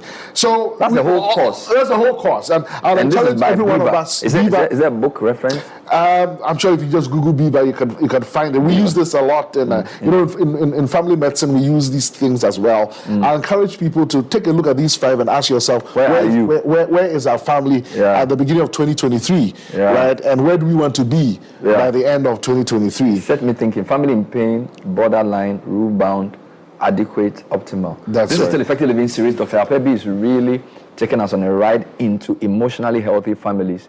And as I say for all the topics, this is basically an initial dipstick. It's not exhaustive. We'll probably bring him back in the course of the year to talk again about this, because these are very important topics for the month. So we have 10 minutes to wrap up. What I wanted you to do now was to give me some tools. That's right. You've explained the framework. You've given me a system of measurement. So maybe I'm in a dysfunctional family, or I'm a family in pain, or a borderline family. What do I do? Awesome. Very good. One of the key tools I like to propose to people, when it comes to emotional health, 2 main things: the ability to recognize your emotions and the ability to regulate those emotions. Okay. Right? Even in emotional intelligence, you're able to do that. I recognize your emotions and managing them, and then recognizing emotions of others and how to manage them. That's basically what it is. So when it comes to recognizing emotions, I would like to propose a simple tool called 5-5. It could be 10-10, it could be 2-2, but I'll explain that 5-5. 5-5 is this. Better than I'm going to illustrate. 5-5. 5-5 means I'm going to take 5 minutes to express how I feel. And then after, you also take 5 minutes to express how you feel. Okay. Sometimes when my wife and I are in a hurry or whatever it is, we do 2-2. 2-2 also works. 2 minutes each. 2 minutes each. But you can even do 10 minutes each as you grow in this area. Now, to start, for most of us, we don't even have vocabulary for our emotions. And so we start with these 4 basic ones. I'll ask you, how are you feeling? And then you answer, I'm feeling glad, or sad, or mad, or bad. Okay. Just those 4. So you pick one. Glad, sad, mad, or bad. Yes. Only one positive. Right. So when you answer, you say, oh, I'm feeling glad. Then all I say is, tell me more. Okay. Then you elaborate. So the person goes on. And the person may stop. Then you all say, you repeat, tell me more. Okay. Until the 2 minutes or the 5 minutes or the 10 minutes is up. You'll be amazed how many emotions come up and things that person... Can I use it with my kids? Oh, yes. Yes, we do it. Are you feeling glad, sad, mad, or bad? And you'll be amazed. But I say to, I'm a bit ashamed to say, but I learned these things as an adult. And my children are learning them. They'll do better. They will do better. Yeah. They should do better. They have to. So you just go, and you don't say anything when somebody says something that makes you want to go on a tangent. No, discipline yourself. So just let the person do their 5 minutes, and then you have 5 minutes. And how do you reconcile the two? Well, I mean, depending on how much time you have, etc., you can sort out. This thing that you said, I don't agree. But at least it allows those 2 minutes, those 5 minutes for people to express themselves. That's the 5-5. Maybe for our viewers, we could there's a wheel of emotions that I can share because now we'll put it on the screen. Great. Yes, right now, when I ask how, let's write down all the emotions we felt over the last 24 hours. Okay, so I'll give you a few. Happy, anxious, disturbed, excited. Great. What else? Have you felt all of these in the last 24 hours? Not excited, but it's too big an emotion. But I felt a bit anxious. I felt happy. I felt fulfilled. All right. And I felt concerned. Awesome. All within the same 1 hour. You are amazing. You are in touch. A lot of people cannot come out with more than 4. And sometimes it's because people don't have a language for it. So in that spectrum, what are some of the words there? It's amazing. For example, bad. Remember, we just talked about those 4 things. But if you look at bad alone, bad, it could bad in terms of what? Are you tired? Stressed? Busy? I feel bored? I'm indifferent? Apathetic? Pressured? Rash? All under bad. All under bad. Out of control? Sleepy? I'm focused? All under just bad. And under sad, you have what? Plenty. You have even more. Wow. Under sad, you can have others like lonely, because you said sad, but what kind of sad? Is it lonely? Is it vulnerable? Is it despair? Is it guilty? Is it depressed? Wow. Is it hurt? Is it embarrassed? Is it disappointed? Is it feeling inferior? Feeling empty? Feeling remorseful? I know the funny ashamed? thing, if we even push this further to our local language, when we have with like 3, do we even have the words for some of these emotions? It will be very interesting to find out. Because that then tells you that, because the way the emotion is even described in an English way, may not be even expressed in a traditional. Right, that's right. That would be interesting to. That's a great assignment to look at. If were alive, he probably have helped us to do that. So in conclusion, yes, we'll do this exercise, the 5-5, the wheel of emotion. What's your final takeaway for families in trying to set up a framework for emotional health in 2023? I will strongly encourage family times. I realize a lot of families don't have a family time. At least once a week, let there be a family time where you sit, you discuss, what are you thankful for, and that's another tool you can look at. You ask, what do you appreciate? And people say, I appreciate this, I appreciate that. Even our 2-year-old is able to say, I appreciate daddy, to be able to say that. Then next thing is, what are you puzzled by? And then ask, I'm puzzled that you took my toy and gave it out without telling me. The little children are able to express these things. The next thing is, what do you notice and prefer? This is basically complaining, but you don't put it in a whiny way. Yes, I noticed that these days, daddy wakes me up at 5:50 instead of 6, and I prefer that he waits till the alarm goes at 6. What do you notice and prefer? And then my new information is, grandma is coming to visit tomorrow. Because sometimes even couples don't share new information with each other. Say, is it today that your uncle said you come? That kind of thing. And finally, I hope, expressing hope is one of the most powerful things you can ever relate to somebody about. I hope this week, I'll get an A in my exam. I hope that, the prices the dollar will come down or whatever. I really hope that. But I hope these are some handles. I'll bring you back. I need to bring you back. Yes. Too much. Forgive me because we've sort of committed ourselves to 30 minutes. And we have to be committed to the 30 minutes. It's also part of growth, discipline. That's right. But Dr. Aprebi, so long as it's available, we'll come back on air to delve deeper into this. And if you have time to get this book, Emotionally Healthy Spirituality, Emotionally Healthy Leader, I'm sure there are dimensions of emotional health that this gentleman has explored. Thank you for watching another edition of the Effective Living series. My name is Bernard Avila. We'll be with you next time. Bye-bye.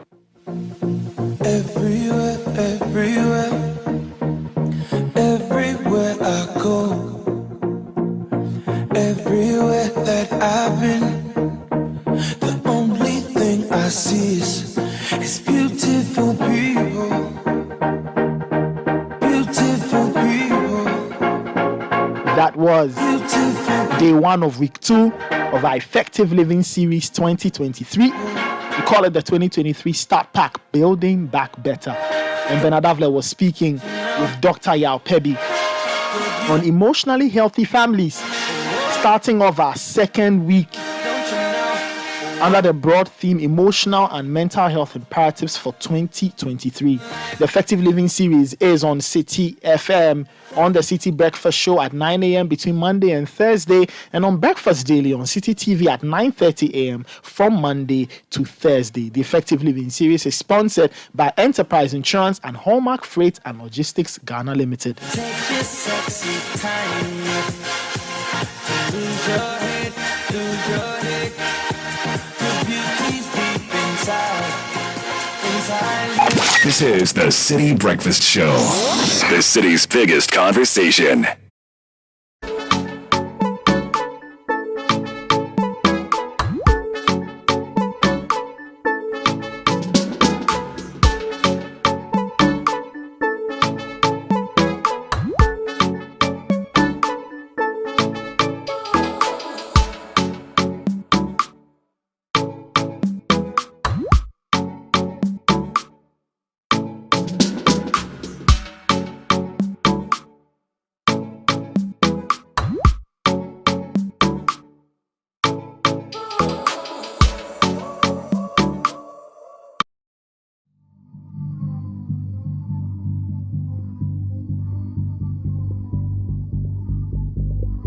We are resorting to more expensive chemicals to be able to get to be able to reduce the process losses. If you go to Odaso, if we were not using the polyelectrolyte, we might not have been able to even get up to 30% of the water to send to Obuasi. But with the use of the polyelectrolyte, we are doing about 50%. And so at every time you have to increase costs.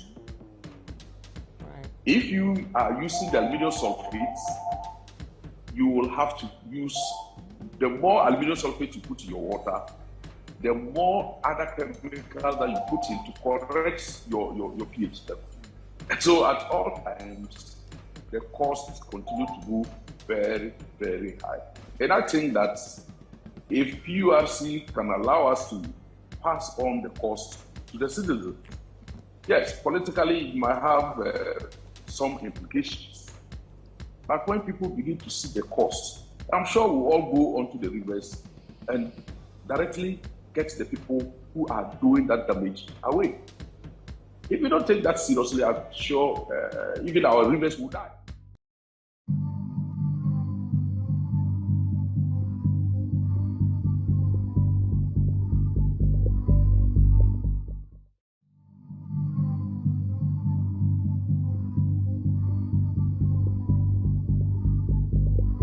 We are resorting to more expensive chemicals to be able to get to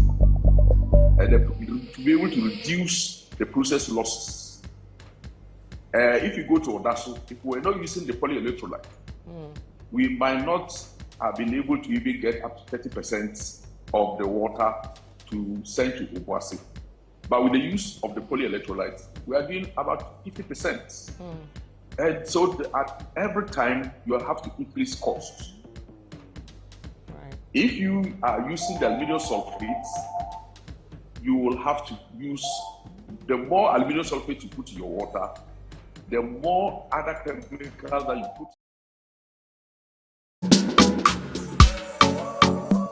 Unleashing the power of Venezuela. This is Citi.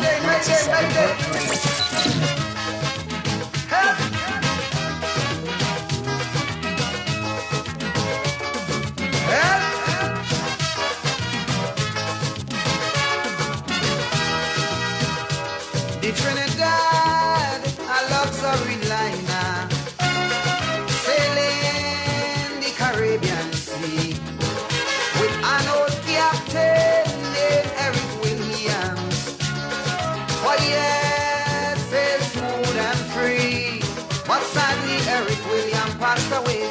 The ship hit rough water that day. Someone turned the bridge over to a captain named Chambers. Me blood crawl, things start to fall. Hold me head when I sail a ball. Captain, the ship is sinking. Captain, the seas are rough. Oh yes, we gas tank almost empty, no electricity. We oil pressure reading low. Shall we abandon ship or shall we stay on it and perish slow? We don't know, we don't know. Captain, you tell me what to do. Whoa, whoa. 9:39. There's still the Citi Breakfast Show. Let's go through some of the comments that have come in on the number 0549986996. We'll do that in a second. But losing a loved one stops you in your tracks and leaves you shaking in these trying times. You can count on the Lashibi Funeral Homes and Crematorium. They've been doing this for 21 years and they will have your back when you need it the most. From picking up your loved one through to the burial or cremation and funeral receptions, Lashibi Funeral Homes and Crematorium will guide you through the unfamiliar territory of selecting products and services that will help you ensure that your loved one has a fitting send-off, will take great care of your needs and give your loved one a dignified farewell. Contact them on 0509 542409 or send an email info@lashibifuneralhomes.com. You can also visit their website lashibifuneralhomes.com for more info. Lashibi Funeral Homes and Crematorium, dignity for the deceased, comfort for the bereaved. Askia Immigration Consulting Services is committed to being your source of info, personal advice, and authorized rep in all your immigration matters for Canada. Find them at 1 Airport Square, Airport City, Accra, Ghana. They're on the 8th floor, adjacent Holiday Inn Hotel. Visit their website, askiaimmigration.com, or call 0506 012289. or 0241 318890 or 0595 449054 or send an email welcome@askiaimmigration.com. Get to them on social media on Facebook, Instagram, and on Twitter. Askia Immigration Consulting Services, the joy of greatness for your journey to Canada. Heritage Christian College is located at Amasaman behind the Olympic Stadium, is affiliated to KNUST, accredited by GTech. They've got BBA programs, they've got BSc Information Technology, Bachelor of Theology, tutorials for professional programs, and media and IT short courses. You can get through using your WASI or ABCE, GBCE, HND diploma, top up, or mature 25 years or above. They've got hostel facilities. Contact them on 0547 777 731 or 0202289399 or dial star 789 star 300 hash to purchase an online serial number and apply at hcuc.edu.gh. And there's a 50% tuition waiver for all January 2023 students. Heritage Christian College offering world-class university education and training compassionate entrepreneurial leaders. All right, let's go through some of the comments that have come in. Okay, Cookie, will you do us the honors? Sure. Comments on Meek Mill, which is Sky's new best friend. Citi FM 4 Are you guys surprised? Someone paid cash and someone took cash. Mukasa Kwa. This is part we don't know that for a fact. Exactly. We don't know if any money changed hands, right? We don't know. Okay, now an anonymous listener says, as a drone pilot, I can on authority say that Jubilee House has no anti-UAV system in place. Really? It's only covered by the existing no-flight zone, which covers the Kotoka Airport, and that only works on drones made by DJI. Most drones we have on the market, apart from the ones from DJI, don't have a no-flight zone restriction, so flying there is easy. Really? We just need to take our national security seriously. That's a serious alarm. Yeah, it is, if that's accurate. Yeah, Okay. that, I mean, then if that's accurate, something has to be done. All right. You can't just go and be flying all Drones, kinds of things. yeah. We don't normally see drones flying there. So anyway, Richard Sky, don't be surprised someone from Jubilee House being paid by our taxes will come and mount a strange and silly defense for the Meek Mill video. It appears our president is on a deliberate path to destroy the country. Well, that's your opinion, whoever sent that message. Good morning. Earlier in the day, I was actually defending him wearing shorts to meet the president. But this video with him behind the lectern with the coat of arms, which is the spirit of authority of the nation, is just too much. The access to shoot the video doesn't worry me that much. This is Kofi from Chado. Okay. T-shirt, shorts, and beard. I think Meek Mill is the real coconut head our politicians talked about. I remember Caleb Swipping when he took a shot at the National Security Building. This is Sam from Dansoman who sent that. Shooting a video at the seat of the presidency of Ghana, to me, is not a surprise. Those there need money through any means. God save us. Okay, that's another listener. Yeah. Good morning, Citi FM. I'm following your conversation on the music video shot by Meek Mill at the seat of government. This is a very serious security breach, and if it were any other country, the president and his government would have resigned long before legal action is taken against him. The seat of government now has been exposed to the world, and if there's an attack on the government, it will be a matter of seconds. Where was the state security? Ghanaians should demand the entire government to resign now. Oh, wow. Okay, that's from Azuma Besori in Medina.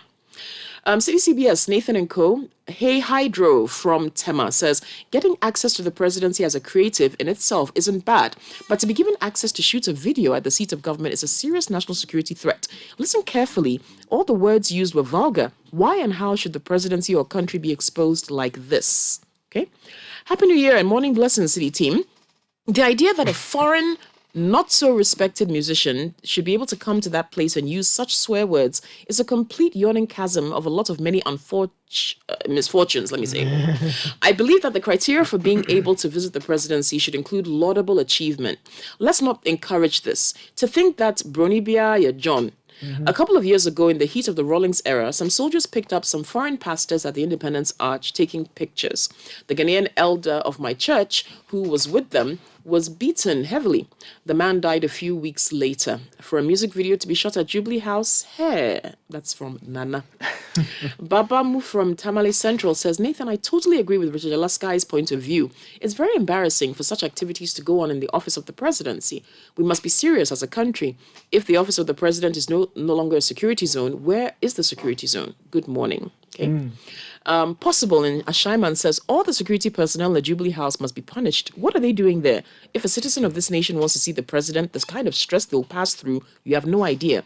These are people in government sometimes behave like children. Which part of the world or in which part of the world will you see this? Okay. Kwesi from Kasua says, you people, you haven't seen anything. I have a friend who went for his passport from the Flagstaff House. There's a guy there offering quick service. We don't know that for We don't know that for a fact. The Flagstaff House has lost its dignity. Kwesi, that's your allegation, right? Richard Sky, then the president himself must pay the ultimate price by losing his job. The president doesn't care a hoot about the uproar surrounding the Meek Mill video. Well, that's another listener who sent that. Kwesi from Insawam says, good morning, guys. Could he have even done that at the American embassy? You can't. No, you can't. Of course, the American embassy here. You can. Who do you think you are? I think, who do you think you are? American embassy, you go there and stand, take photographs. You look. Yeah, let alone a video. In fact, let me now that this thing has come up, there was some time that I was leaving. I was leaving the Parliament area, and I was actually coming towards the Parliament area. Okay. Then I realized that there was this heap of garbage that had been collected and put in the middle of the road. Okay. You know, there's this road that separates the British High Commission from the GIJ building. Yes. Yeah, that enclave. Yes. And there's some intersection there. Yeah. So when I was going out of the place, I saw it. I said, how come the good people of Ghana who would sweep the gutters, collect the mud and the garbage and the rubbish, and then put it on top of in the middle of the road? You understand? Because if anybody wants to swerve it or wanted to swerve it, it could create problems and all of that. So I went, and then when I was coming back, I saw this thing was odd. So I stopped my vehicle, parked, and then I was taking video of it. Just in front of the British High Commission. Then one guy came out first and said, "Sir, you can't take videos here." I said, "Well, I am well aware that that's a High Commission, but what I'm taking is video of this garbage in the middle of the road. Because if you were minded, I mean, you guys would have done something about it. Maybe they were doing some repair works or whatever it is." It became a whole back and forth. And I said, well, I'm entitled to take a videograph of a photograph or videograph of what exactly I was seeing. I was not taking video of the building. It was he went to call his superior, back and forth. I told him, look, I'm not backing down on this. I'm a citizen. I thought that what had happened was wrong. Nobody should come and leave that amount of garbage in the middle of the road. I'll show you the video. This thing has got to be dealt with. Eventually, they backed down and left. That's the British High Commission in Accra. A citizen using the road, I couldn't take videos of what I thought was rubbish wrong. On the road, not even the building. No. You can't do that close to the American embassy. Before you know it, they will carry you inside. You understand? And even when you are driving in front of the Flagstaff House, you are not even allowed to take a photograph of the superstructure there. Like I was saying, the whole French embassy had to be relocated.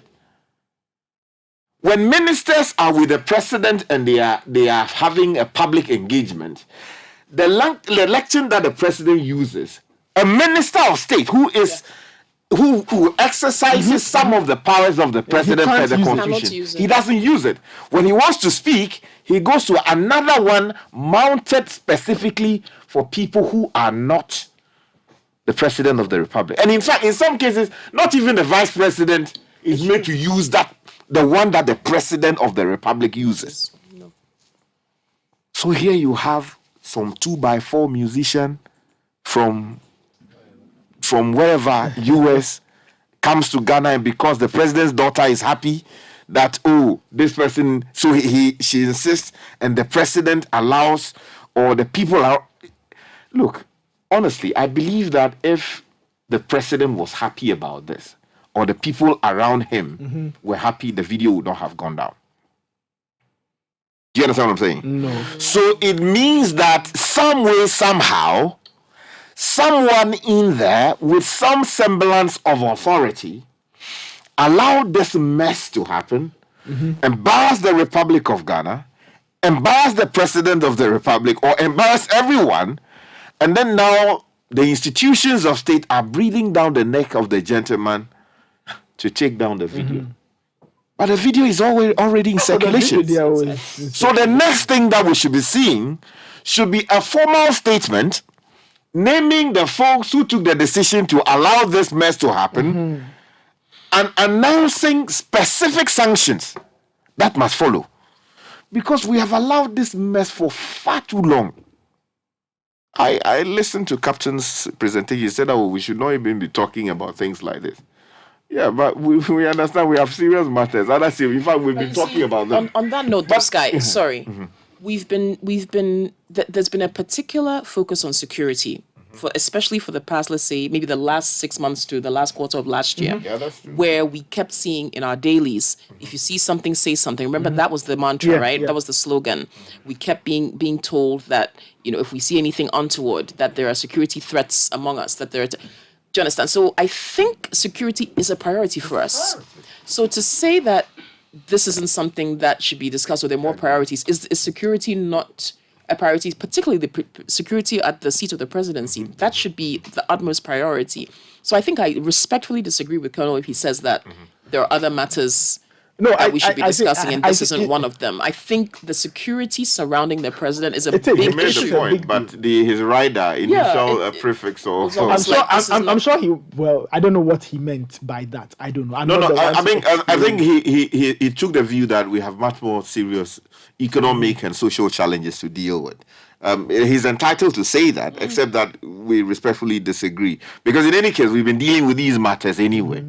And you see...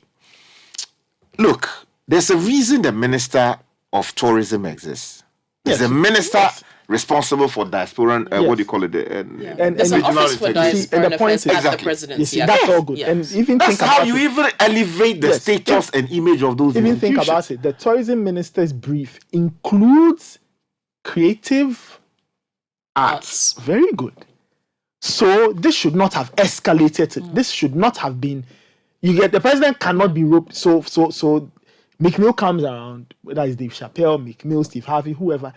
The highest person they should get to meet is the tourism minister. Yes. And then maybe the director of diaspora and relations. Yes. To welcome, thank you, blah blah. Because the conversations will bother on the two things. We've seen that where the director of that office, the diaspora affairs, has taken pictures with whether it's diasporans or people. We've seen that as well. So it's almost like there's a demarcation between, there's those people, then there are those who get to meet the president. So I'm not sure what qualifies or what criteria, but like you said, the minister can be the ultimate, and that is fine. The ultimate. That is fine. And you know what is embarrassing? It is not these guys alone. No. They came with all their hangers on. You don't even know where they are from, what they do with their lives. Some random guy in the streets of New York, probably, and some way, somehow gets access to our presidency. Took a picture with his hand around the president's neck. That was what even killed me. That he put his hands around the neck of the president of the republic. Hey, you know how difficult it is to get close to the Queen of England. You know, and think about it now. I mean, you see, look, Charlie, for Yehovah issue. The things we do. Now, this gentleman apparently lost his phone. Yes. And the police recovered it. Great work by the police. The question I want to ask is, my phone gets missing. Would the police get it for me? You see, so let me tell you something. You see, there is a signals bureau now within the national security. Okay, yeah. You know, and they're doing a fantastic job in terms of apprehending criminals. No, even if you're hiding in a hole, they'll find you. They have a way of relying on technology to find you. So what they did was a fantastic thing. But you asked the right question, which is what? So, assuming a gadget of mine gets missing, what's the procedure? Will I also get them to find it for me? That is if you are lucky enough for someone to trigger the whole architecture as to get the phone that... Because people are losing their phones almost every day. I guess maybe the effort and the resources pumped into it must have been an attempt to ensure that we did not get bad review. Or bad that is all good. It is all Which good. is that, this guy from the US is in Ghana. Yes, I mean, I'm a fan of that. I'm a fan of good press, good review. You want that. But I'm just asking a very innocent question. Whether on a whether on a regular random day, will that service be extended? No, because to trigger that whole process, triangulate and find where you are and come and arrest you and all of that, a lot of public resources go into it. So it is not on a regular day or regular Joe like you. Forgive me, although you are a national asset, you should be entitled to seeing the president and having. But speaking of police, can I give a couple of shout outs though to some good police officers, at the Kwabenya Atomic District Police MTTD, right? So ASP Dufour, good morning to you. He listens to City all the time, and to Sergeant Apia Kubi as well. In fact, everyone there. Thank you so much for your assistance. They're very, very helpful people. Are you sure they don't catch you? No, they didn't. They were actually very helpful. Somebody hit my car, and I had to go and get the police extract and all that stuff. And they were very helpful. We watch you on TV. No. They were very, very helpful. That's good. Shout outs to Corporal. I don't know if her rank has changed. Corporal Biba, she's at the La MTTD. I don't know if her rank has changed. I'm sure over time her rank has changed. So whatever your new rank is, officer, I wish you the very, very best. You and your colleagues. Charlie, there are good ones out there. For that one. And all my good, friends who are within the police service, the military, and these other institutions, Charlie, you are great guys. But you see, Meek, or what's the name? Meek Mill. You see, Mill. Look, let's even ask the question. Did he even have license to ride motorbike on our streets? That's right, because when you go to another country, you need an international driver's license, or you can't just drive. You just, so look, Charlie, you're serious. Why? We should be serious about these things. We should be serious about these things. We really need to be. This is a big embarrassment, and people must take the fall for their inaction or their actions. And for me, I even, somebody will say I'm stretching it, but these gentlemen were in the place shooting their videos, and we know what they do when they gather in their groups. Yeah. So probably were they up to some of those side activities? I'm just saying. No, Richard is very. Look, this is the presidency we are talking about. The presidency. Listen, and the presidency across any country, no matter how big or small, is the most respected place there. Yes, because all of us, our soul is in there. You cannot go and misbehave. You cannot at all go and misbehave there. So. Anyway, so if the president is listening, Mr. President, our position is this thing has debased the institution of the presidency, or attempts to do so. And if you were not aware prior to this thing being done the way it has been done, then, Mr. President, advise yourself and deal with the people accordingly, because we do not want any embarrassment further going forward. It cannot continue. It cannot. A few more messages. All right. Tafamba inside Bassa says, the White House you see in music videos and movies is either a replica White House or externally documented images or shots using CGI. Yes. They're not real And not to talk of getting into the sacred interior places. How dare you? You can't desecrate the seat of government and go scot-free. But I don't blame him, okay? Now, DJ Nature from Italy says, I can now confirm that the American Embassy and British High Commission in Ghana are deemed to have tighter security than our presidential villa. Gosh, okay? The next thing I expect from government is for Shatta Bundle to chair a cabinet meeting. Wow. Wow, guys. Okay. Kantanka Jr. in Anaji Estate says, good morning, City crew.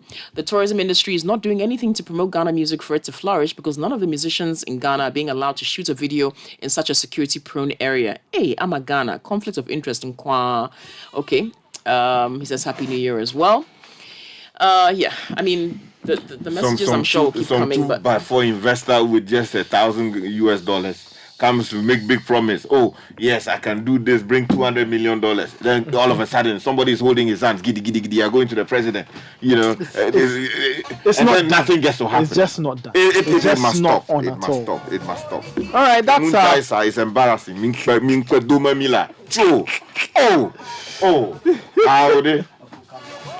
That's our Citi Breakfast Show for the morning.